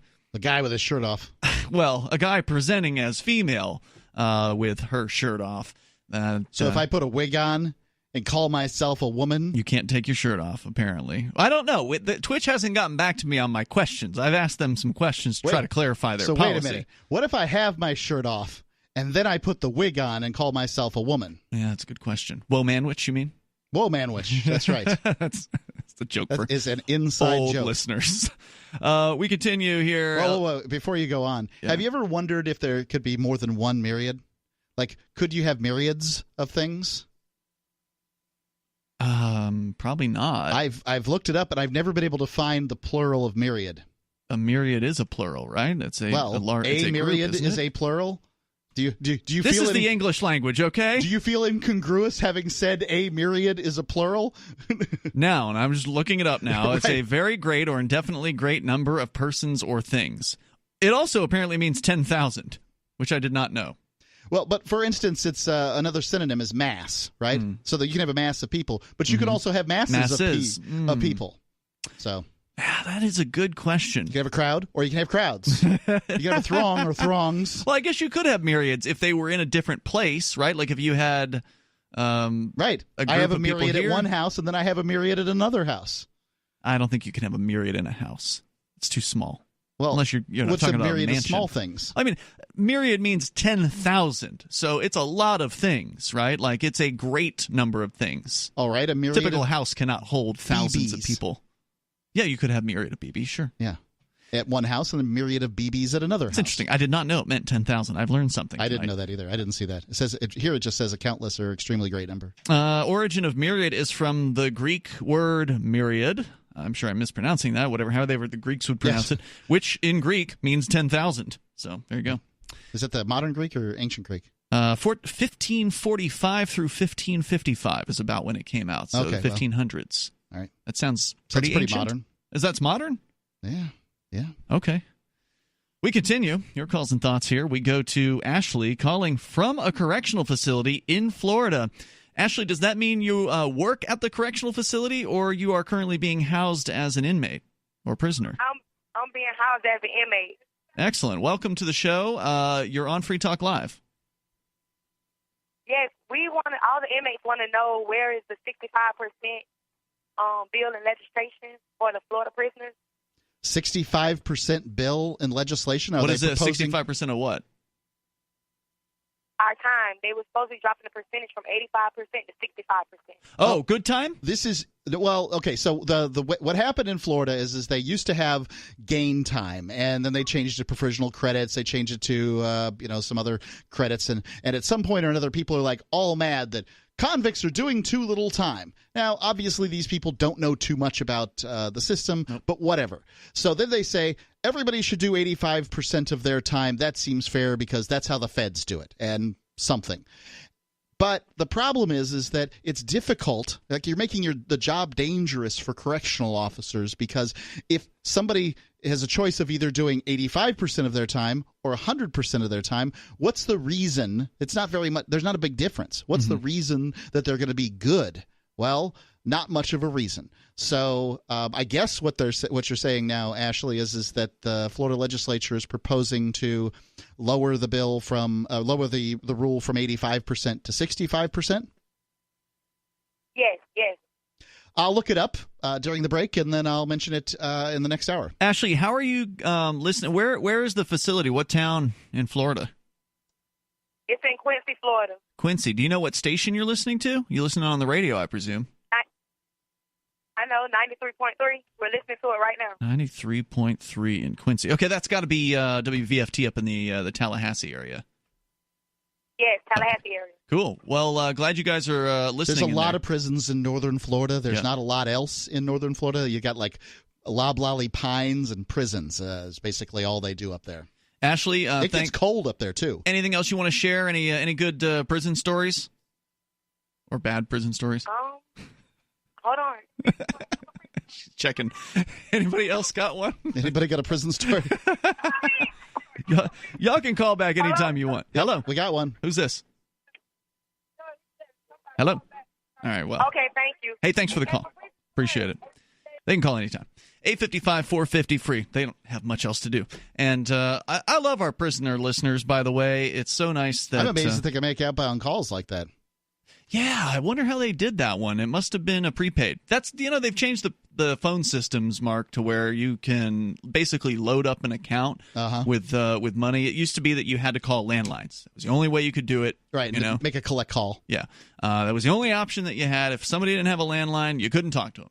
But now you can load up a card or some sort of an account with money, or your loved ones on the outside can load it. And spend way too much to make a telephone call. And you can call. Do you think it's more now than it was in the past? I don't know whether more or less, but I know that they are. They take every opportunity to skin an inmate. Oh yeah, they have a captive audience. That's right. They rake them over the coals. There's no doubt about it. I just find myself wondering if it's worse now than it was in the past, because I would feel like there's a little more competition in that area. There are a few different prison phone services providers out there. They're all designed to just milk as much money out of these prisoners as possible, but to some extent the technology is better now than it was in the past. And if you can call a cell phone now and you couldn't call that before, even if it's the same price or a little bit more, I mean, that's still a better service, isn't it? They've improved the quality of the service. Yes, it's better. Yeah. I mean... And they even have costs more. They even have video calls now, so that's kind of a cool thing. I mean, it's still they're gonna nail you for the price, but I know they were doing video calls inside on a closed circuit camera inside the. They have remote video calling at some facilities. It's all up to the facility supervisor or whatever, the superintendent or the warden, to make these deals with these companies. But it's bad for the human primate to be deprived of touch, especially touch from loved ones. Sure. The idea that inmates can't touch their family is really, really, really bad. Like, this is about the cruelest thing. Not just cruel. That's not new, though. I'd love to use the term cruel, but this is dangerous for society. You don't want to take bad people, put them in a bad place, treat them badly, and then release them on society and say, all right, time to act good. That's a ludicrous notion. What you need to be doing is using this extraordinarily valuable time with these people who've had problems and attempting to show them a better way to live. Mm-hmm. That's what treating them with a certain level of dignity is probably a start. I know there are victims. You don't need to tell me. In many cases, there aren't. Most people who are in prison actually don't have a victim. So, having been inside a jail for some amount of time for civil disobedience, Mark, you spent time in prison for years, so it's kind of a different situation between prison and jail. But the jail here in Cheshire County, New Hampshire, used to have in-person visits at the old jail, where, you didn't get to touch the person. There was still a window in between you. It was the old style, like you've seen in the movies with the phone. You get on the phone with the person, which was god-awful. The quality of the connection, even though they're sitting right in front of you, you could barely hear them. So you couldn't touch them there. And, of course, in order to touch the person, they got to have more security, right? Because then they got to watch your every move to make sure you're not passing things, from one to the other. And now they don't. You can argue that even though you can't see the person in real life, and that takes away some level of, it's not contact, but you can see them in front of you in the old style system. Now you don't get to see the person except through a video screen. So they're that much further from you, but at the same time, it has allowed for better visiting hours. It has allowed for more visitations to take place because they don't have to send a guard up to the cell block. So, like, Mark, if you were to come in and visit somebody in the jail in the old system, they had to go and you had to go in a very specific window of time. It was usually like 2 hours between on Wednesday or Sunday or whatever, and then they'd have to go and send a guard up to get the person, bring them down. Drag them down. And so there was this process involved. with the new system, you just go in and you're like, yeah, I want to talk to so-and-so. They put them on a phone in their cell block. So it's a much easier situation for a lot of the people that would be involved. I will research this SB 704 bill and in Florida. Give some kind of answer here shortly. 855-450 free. You can join us here, take control of the airwaves. And hour number 3 is on the way. This is Free Talk Live. Don't you hate that feeling in the pit of your stomach when the police pull you over? Most people have no idea how to handle it properly, and they promptly get fed into the municipal fee-generating meat grinder. Or maybe you recall that feeling you get when you go to the mailbox and see one or more letters from the IRS. You get a sense of impending doom, don't you? So let me ask you, if you could learn how to use the law to beat the IRS, traffic tickets, almost any courtroom scenario, collectors, credit card debt, and even mortgage debt because of fraud perpetrated against you, would that be worth knowing about? Don't laugh. Investigate. Check out the life-changing benefits of the Lighthouse Law Club at their website, lighthouselaw.club. That's lighthouselaw.club. And while you're at it, visit the Lighthouse Law Club YouTube channel. You might be in for a pleasant surprise.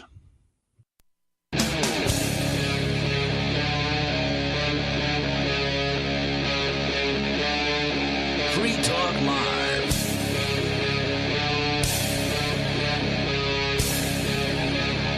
Free Talk Live welcomes you to our third hour of this live Saturday edition of the show. You can dial in toll free, bring up anything that you want.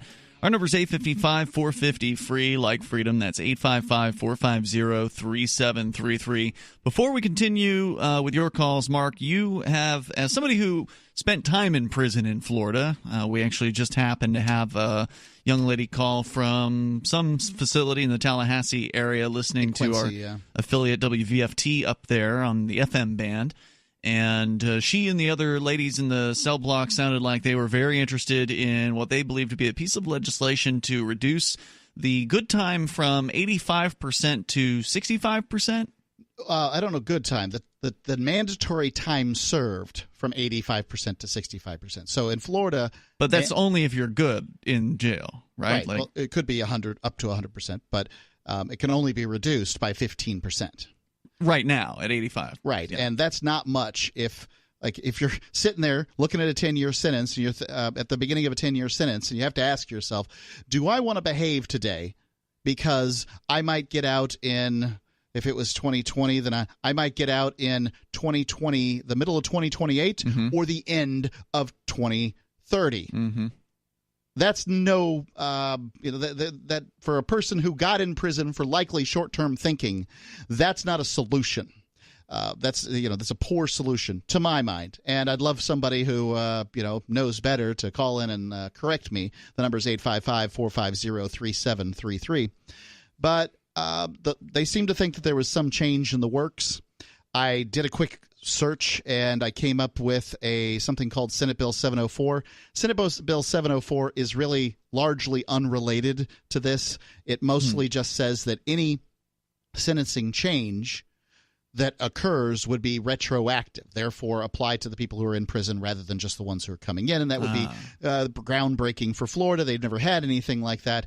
If there were a change, but they're not proposing one? I guess it telegraphs a possible change in the future, and I think there's some conflation going on. People are thinking that because this is happening, and then some other people have put petitions in saying that they would like to see the prison as 65% rather than 85%.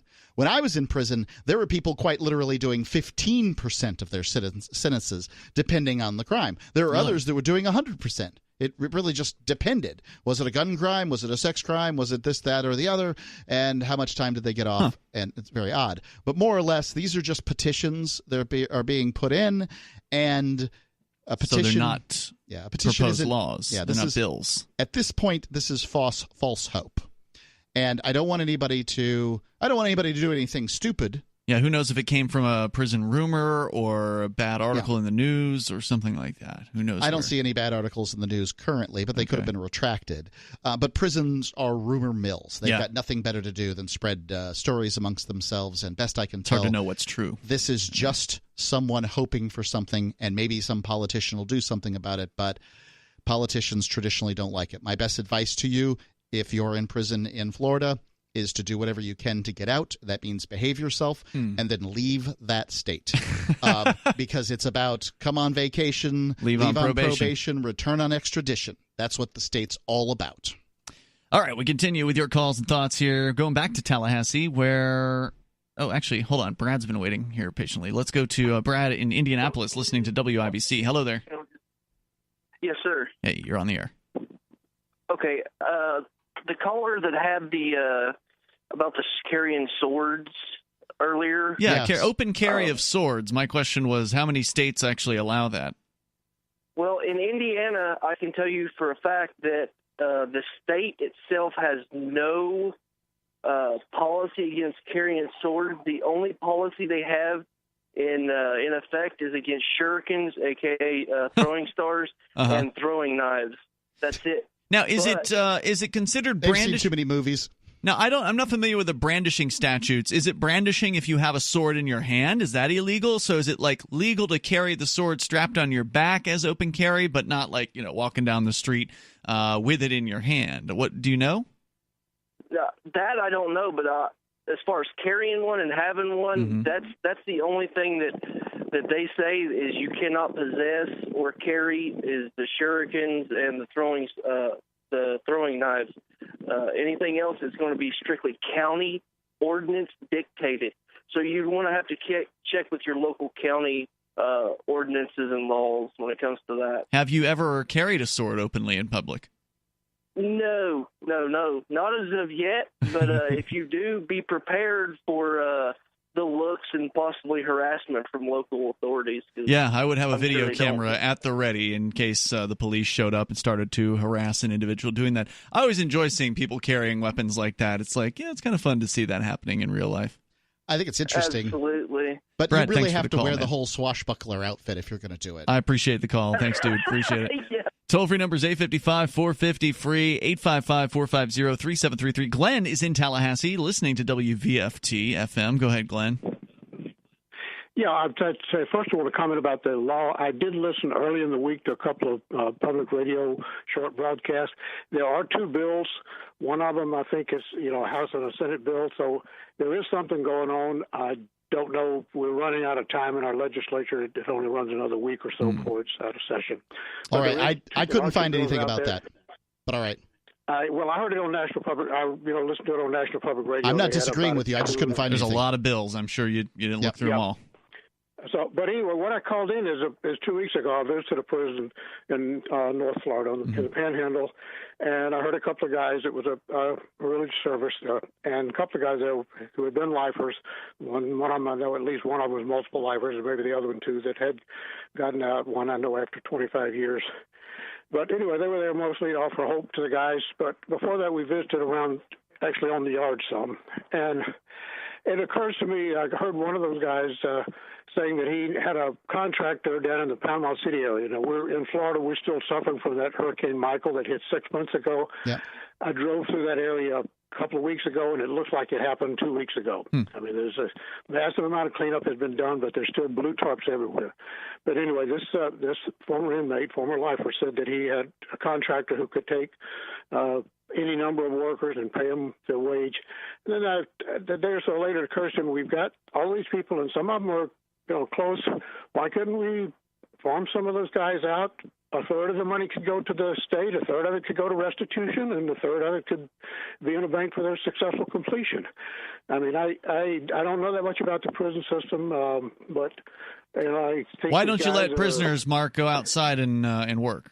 The short answer is that everybody in government is constantly trying to cover their butt. If you take a sizable number of inmates out to do work, and I think it's a great idea. It's just that if you take a sizable number of them out, then you have to have somebody to watch them. And ultimately, probably more than one person. At some point, somebody is going to run because, well, prison sucks. And when somebody runs, then all the politicians look bad. Back in the day, Michael Dukakis got in trouble because somebody ran away from work release in 1978 or something. And yeah, I'm old enough. I remember that. Right. and for whatever reason, the Republicans made this a big deal. And it would just, it's kind of sad. How are people going to live good lives when they get out if they haven't had the opportunity to be introduced to these notions? The idea of hard work is great, but I can tell you, I worked outside the fence as a convict, and we probably worked 5.5 or 6 hours a day because the officer only worked 8. And in order for him to watch us, he had to pick us up, he had to take us in the van. What did they have you do? I was mowing grass and weed eating and emptying garbage cans. Okay, so they do let some of them out of the They do, but this wasn't skilled labor. This was as menial as it gets. There's a lot of guys that can build some really great buildings sitting in prison doing crap. Right. If we targeted guys though that had 1 to 3 or 4 years left and gave them, 2 or 3 days off for each day completed, because we've got people with no roofs on their houses down here, and the contractors don't have enough workers, and it's not going to get better in the next 2 months. I mean, it's going to be a long-term deal, and then come this summer, we're going to be facing forest fires because this storm was stronger than expected, and it also moved faster. So it did Glenn, massive thanks for damage having some compassion for people on the inside. I appreciate it. It's not common, and I do appreciate hearing from you tonight. Thanks for the call. There's more coming up here. It's Free Talk Live.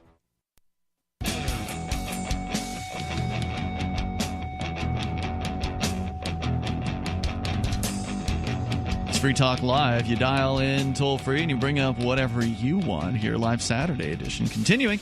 Our number is 855-450-FREE. If we get the chance, we'll talk a little bit more about, or we'll get into the story about marijuana in California and also Massachusetts. A shocking number of sales of marijuana still on the black market, even after legalization. As we continue, Ian and Mark in the studio tonight. By the way, I do want to make sure that you know about Freedom Fest. It's coming up, Mark, and I'll be going for the very first time ever. You've been, 2-3 times?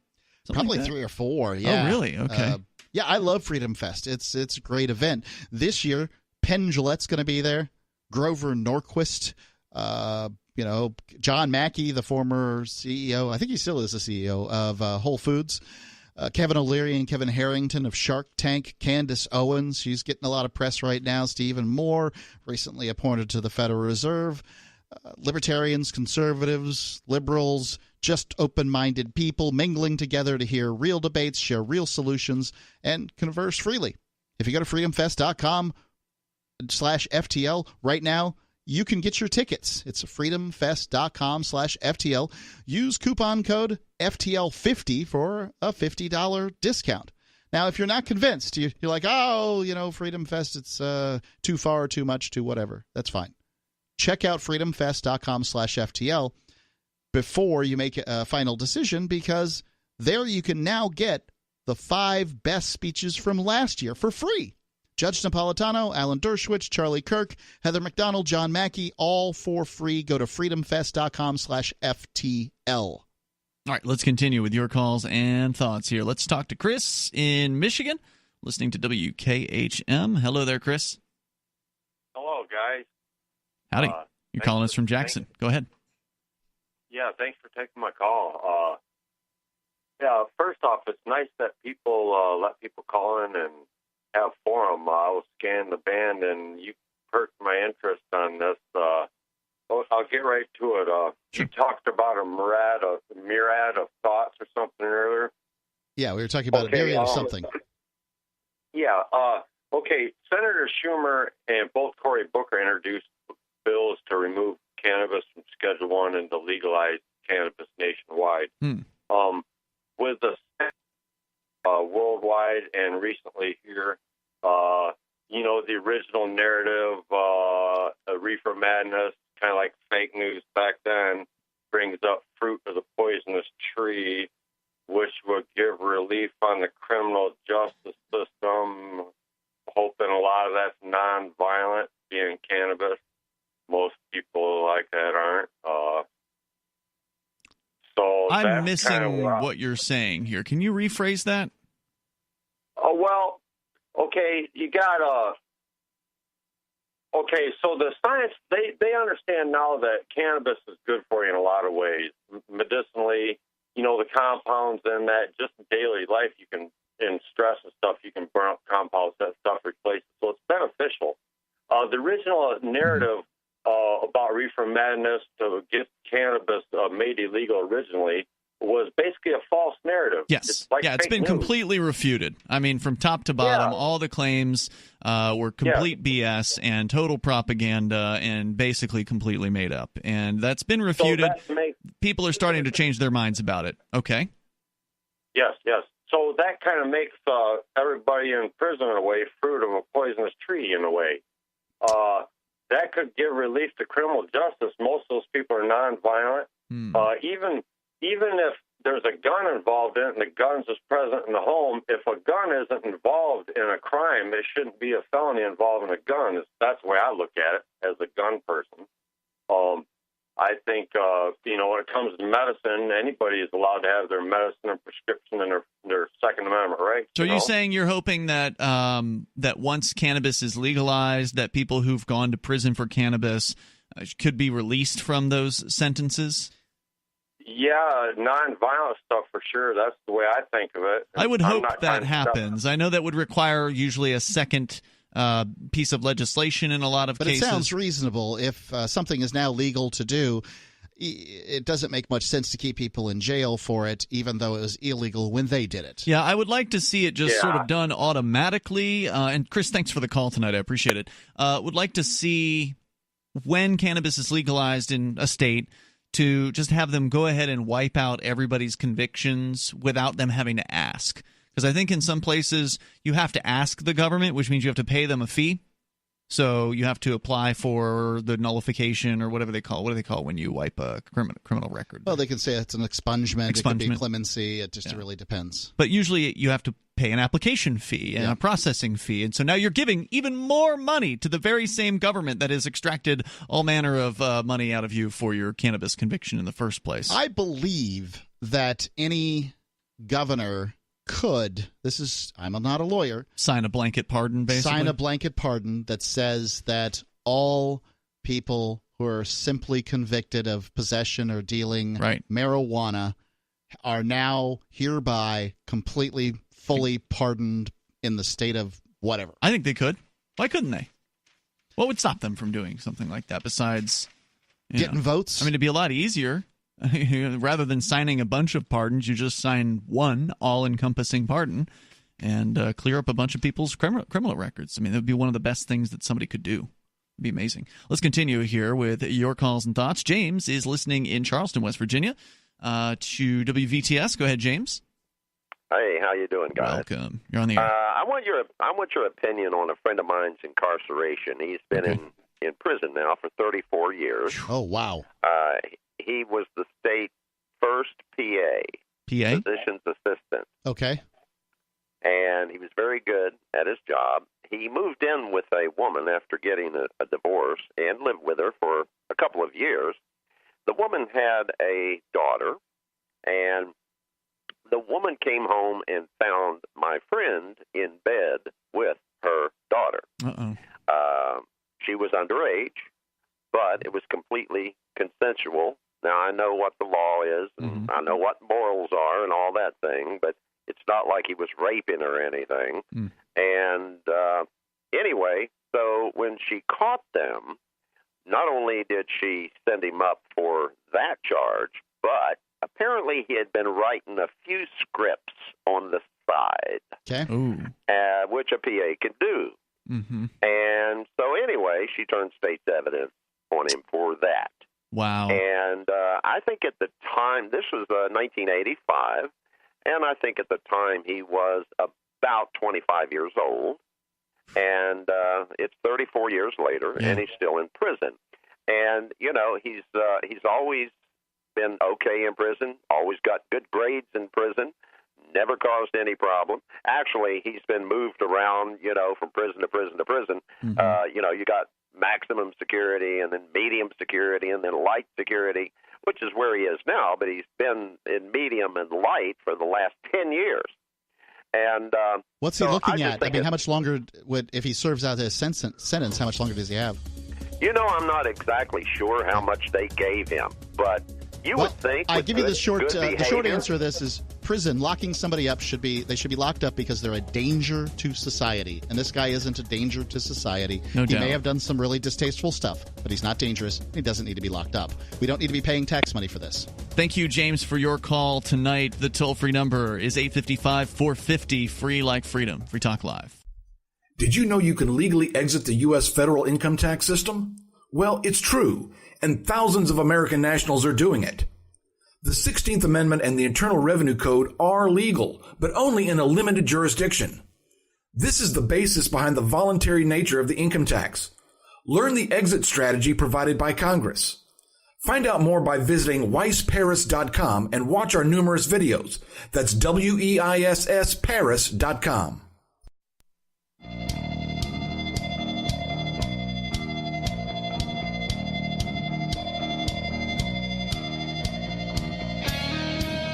Free Talk Live. You dial in toll free, bring up whatever's on your mind. Our number is 855-450 free. That's 855-450-3733. Whether it's prison reform or gun rights, those are some of the things we've discussed here tonight.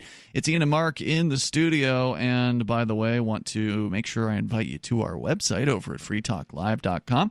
You can also follow us on social medias like the decentralized Mastodon platform, which is kind of like a decentralized version of Twitter. You can follow our tweets, or toots rather, over at toot.freetalklive.com. They call them toots on Mastodon. So they're tweets on Twitter and toots on Mastodon. We do have a Twitter account as well. That's twitter.freetalklive.com. And you can follow our Telegram channel on telegram.freetalklive.com. So be sure to do that. Whichever one of those works best for you. As we continue, we'll take your calls and thoughts here. Let's go to Patrick, listening in Virginia to WNIS. Hey, Patrick. Hey, how you guys doing tonight? What's on your mind, Patrick? You sound like you're doing great. I was kind of trying to find out about, they got the NFL draft and all this stuff going on now, but I was trying to find out about what's happening with Robert Kraft down there in that prostitution sting, or... Well, that's an excellent question. You're referring to the owner of the New England Patriots, Robert Kraft, and I happen to know that because we followed this case to some extent here. The last I saw was he was taking this to trial. They'd offered him a pretty sweet plea deal on this, basically saying that they would drop the charges if he would just admit that he did what they said that he's doing. Right. The government looks bad if it brings charges against someone and they didn't do it. They don't want to damage their system, so they would love to not give him a charge at all if he would just admit to doing it. But it seems to me that there would be the people that take a crime all the way, a charge all the way to trial. Those people would be very, very likely to be innocent. Because they're the only reason to take something to trial these days, like take this Kraft guy, is all he has to do is admit it. I mean, what really are the consequences? For him?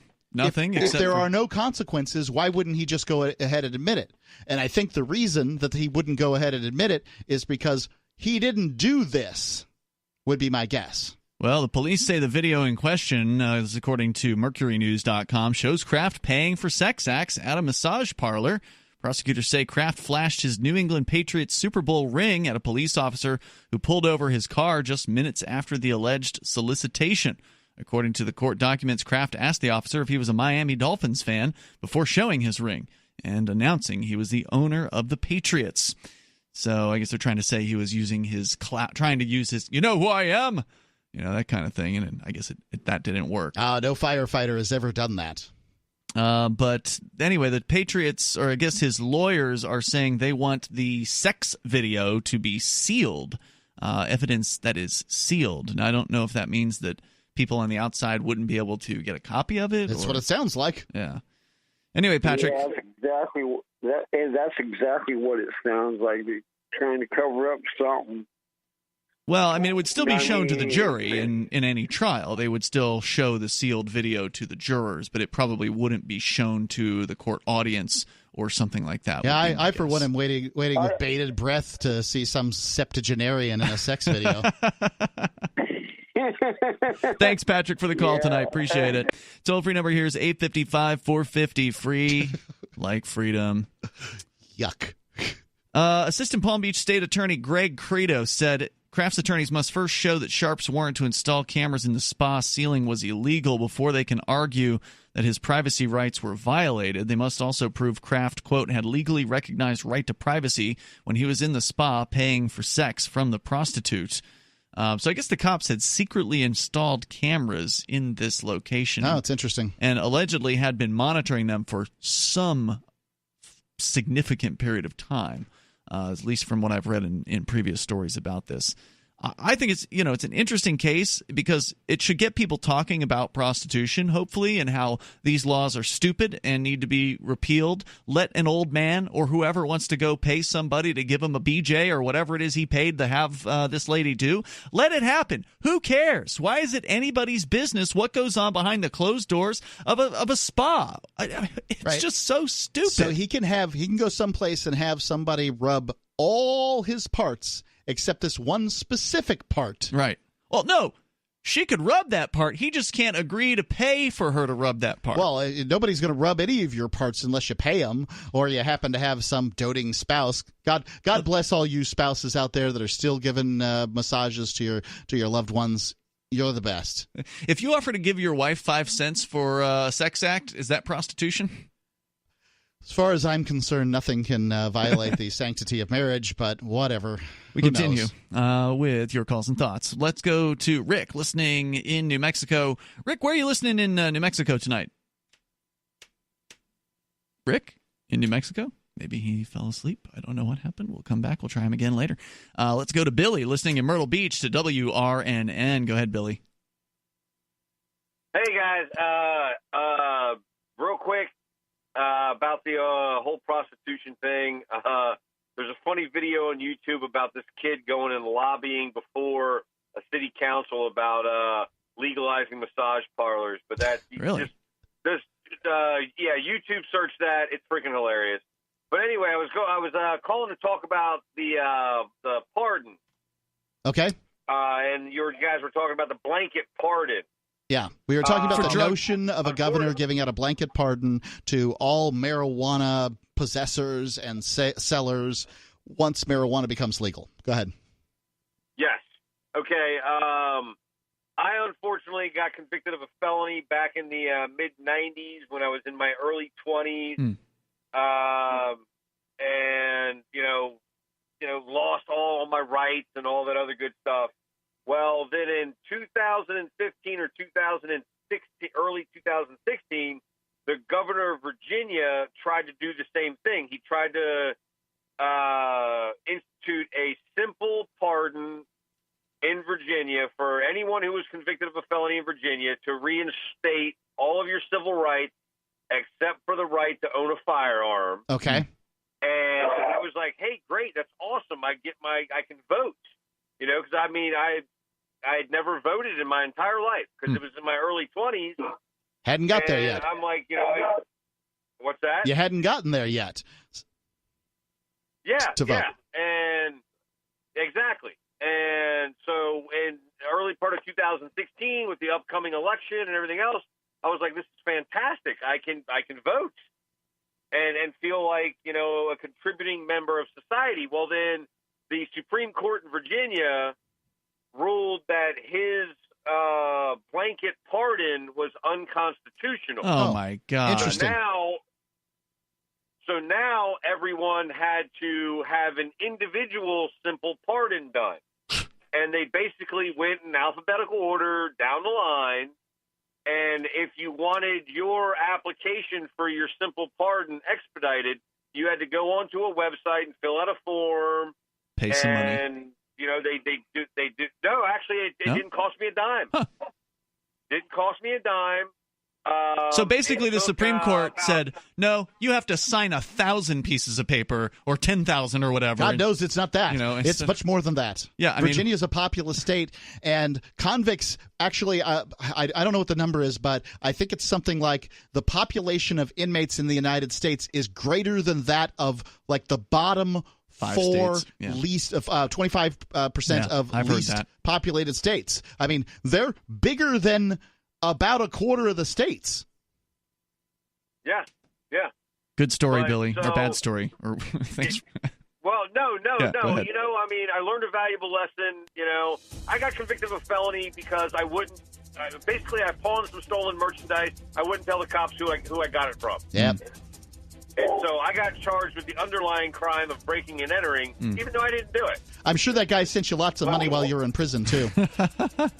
Billy, actually, I only served 8 months in jail. Thanks for the call tonight, man. I appreciate your story. More coming up here, 855, 450 free. We got time for you if you jump on now. It's Free Talk Live.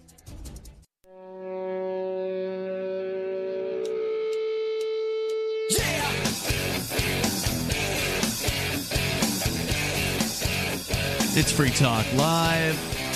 You can dial in toll-free and bring up whatever you want here. Our number is 855-450-FREE. Moments remain, maybe enough time for you if you call in now. With you tonight, it's Ian. And Mark. As we continue here, don't forget, you can join us online over at freetalklive.com. And we do have a variety of features there, including our email list. Yeah, email's old school, but it works. That's true. It will reach unless it gets hit by a spam trap. Generally, it'll reach the intended recipient. You sign up for our email list. It's definitely more effective than Facebook and many of these so-called social media. So sign up for our email list. We'll send you an email once a week. I'm working on one right now. I started it this afternoon.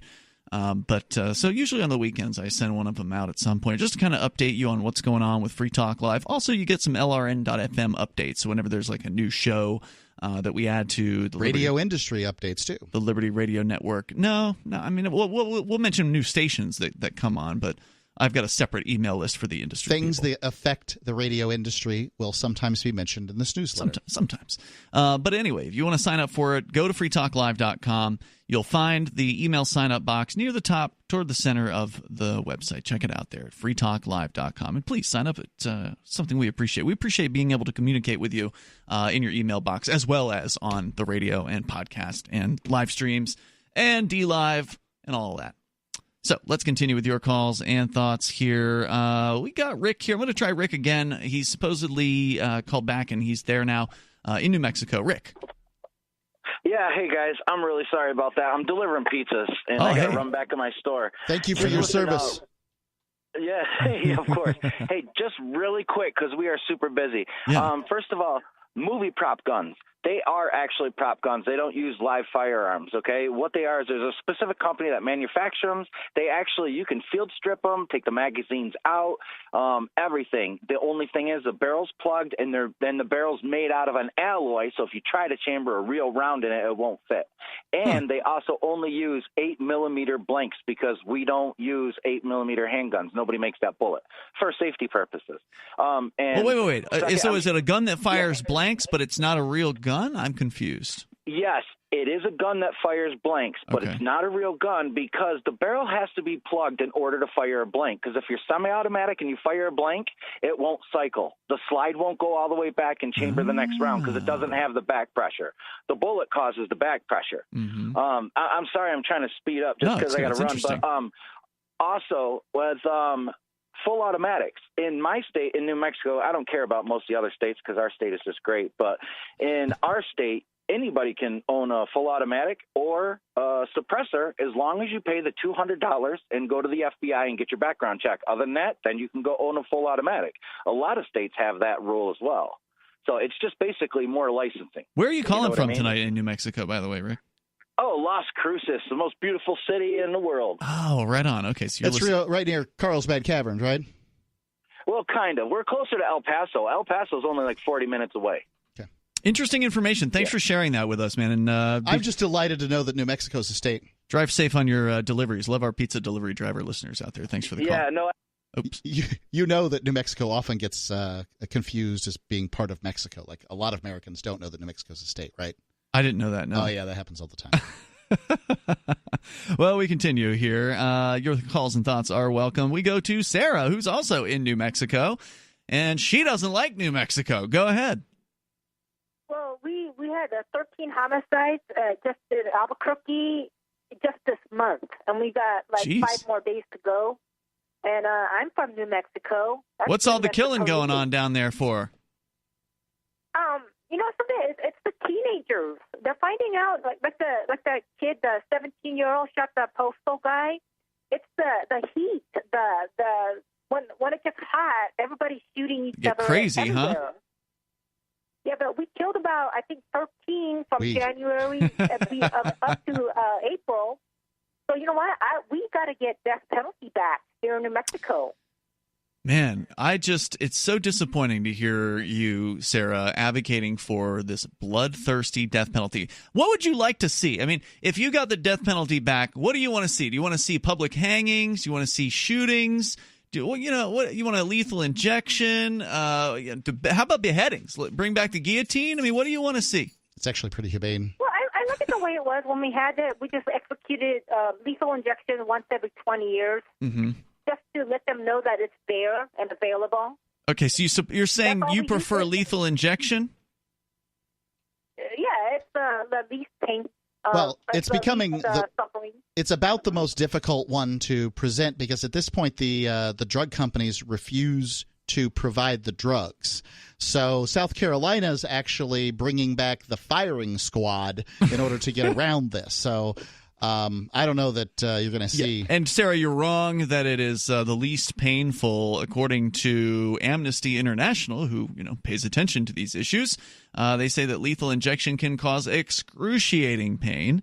And since the first lethal injection in 1982, over 1,000 prisoners have been executed by this method, and it has all but replaced other methods of execution. In the U.S., a number of lethal injection executions have been I don't think there's botched. any lethal injections in Florida. I think it's all electric chair. Old Sparky. Old Sparky. Some executions have lasted between 20 minutes to over an hour, and prisoners have been seen gasping for air, grimacing, and convulsing during the executions. Autopsies have shown severe, foot-long chemical burns to the skin, and needles have been found in soft tissue. Lethal injection was designed to prevent many of the disturbing images associated with other forms of execution. However, lethal injection increases the risk that medical personnel will be involved in killing for the state, in breach of long-standing medical principles of ethics. Virtually all codes of professional ethics which consider the death penalty oppose health professional participation. Despite this, health professionals are required by law in many death penalty states to assist in executions, and in some cases have carried out the killings. So knowing that prisoners who are given the lethal injection can be in quite a bit of pain, and does that change your mind at all, Sarah? Well, I mean, what else are we going to do with all the murders and homicides going on here in New Mexico? I mean, I see ever since we got rid of that, they're shooting police, they're molesting little 9-year-old Well, they were doing that before. The evidence that that's my whole point. Yeah, the evidence that the death penalty somehow dissuades the average murderer from committing their crime is really, really tenuous. There is some evidence that serial killers avoid states with a death penalty, but that's about where the evidence seems to end. And the number of serial killers who are in jail versus people in a crime of passion or something, very, very small. Sarah, take a look at Texas. They've got the death penalty. Crime is happening in Texas. Thanks for the call, Sarah. Thank you. Appreciate it. Toll-free number is 855-450-FREE. Maybe we can get into this medical, or not medical marijuana, but the marijuana issue with the black market.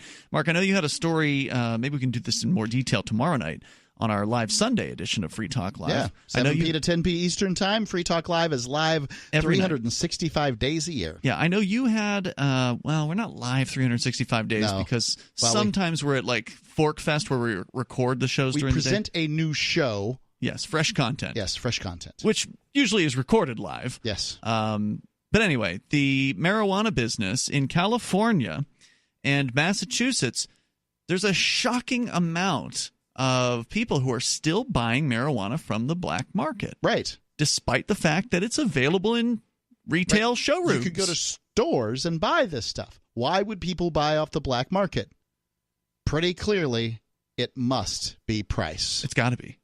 And if it's price, why is the price higher in these retail establishments? I guess a couple of possibilities. One, taxes and regulation drives up the price. Yeah. The other possibility is that these locations only want to sell premium product, and they don't want to sell what they call regs in, to the kind of stuff that the average people are smoking out there. I don't even think you can buy regs on the black market anymore. Okay. I think because of legalization, black market product has gotten better over time. I was actually just bemoaning recently the fact you can't find seeds anymore. Like if you want to just plant some marijuana, it used to be back in the day, you bought a bag of marijuana, you had a bunch of seeds in there. I mean, that's not what people want generally when they're buying a bag of marijuana. So that has exited the market. That kind of low-quality weed, at least in New England, I haven't seen it. I couldn't tell you the last time I found a seed in marijuana. I mean, within the last decade, within the last 5 years. I mean, I'm not buying bags of marijuana. I remember when they were $25, and it's probably about the last time. And they came with a bunch of seeds, right? Like there was no shortage. Sure. I was in high school. I mean, I don't know if things are different. I've been to California, visited California. They don't have seeds in marijuana out there anymore. The growing techniques are good. They're better than they've ever been. The quality's better than it's ever been, and it's thanks to legalization. So the black market's able to compete in a better way than they've ever been able to in the past as well, which is interesting. So the black market's stepping up its game to compete with the legal marketplaces that are regulated to death. We'll see tomorrow. We'll talk more maybe about it then. But, of course, you can join us. In the meantime, online at freetalklive.com. Would you like to hang out with Penn Jillette? He's keynoting Freedom Fest this year. I, for one, am thrilled. Freedom Fest is the largest liberty-oriented gathering in the world. They take a Big Ten approach with libertarians, conservatives, liberals, anarchists, capitalists, and just open-minded people mingling together to hear real debates, share real solutions, and converse freely. This year's theme is the Wild West, a time of liberty and opportunity, or a time of anarchy and violence. Maybe both. Go to freedomfest.com/FTL and get your tickets now. freedomfest.com/FTL. Not convinced yet? Hey, I understand. It's a high-end event. Even with coupon code FTL50. Sure, you're likely to receive investment advice that'll make that sum seem paltry, but I have something special for you. Go to freedomfest.com/FTL and you'll get the 5 best speeches from last year for free. Call it a test drive. Do yourself a favor and go to freedomfest.com/FTL. freedomfest.com/FTL. Use coupon code FTL50 for a discount.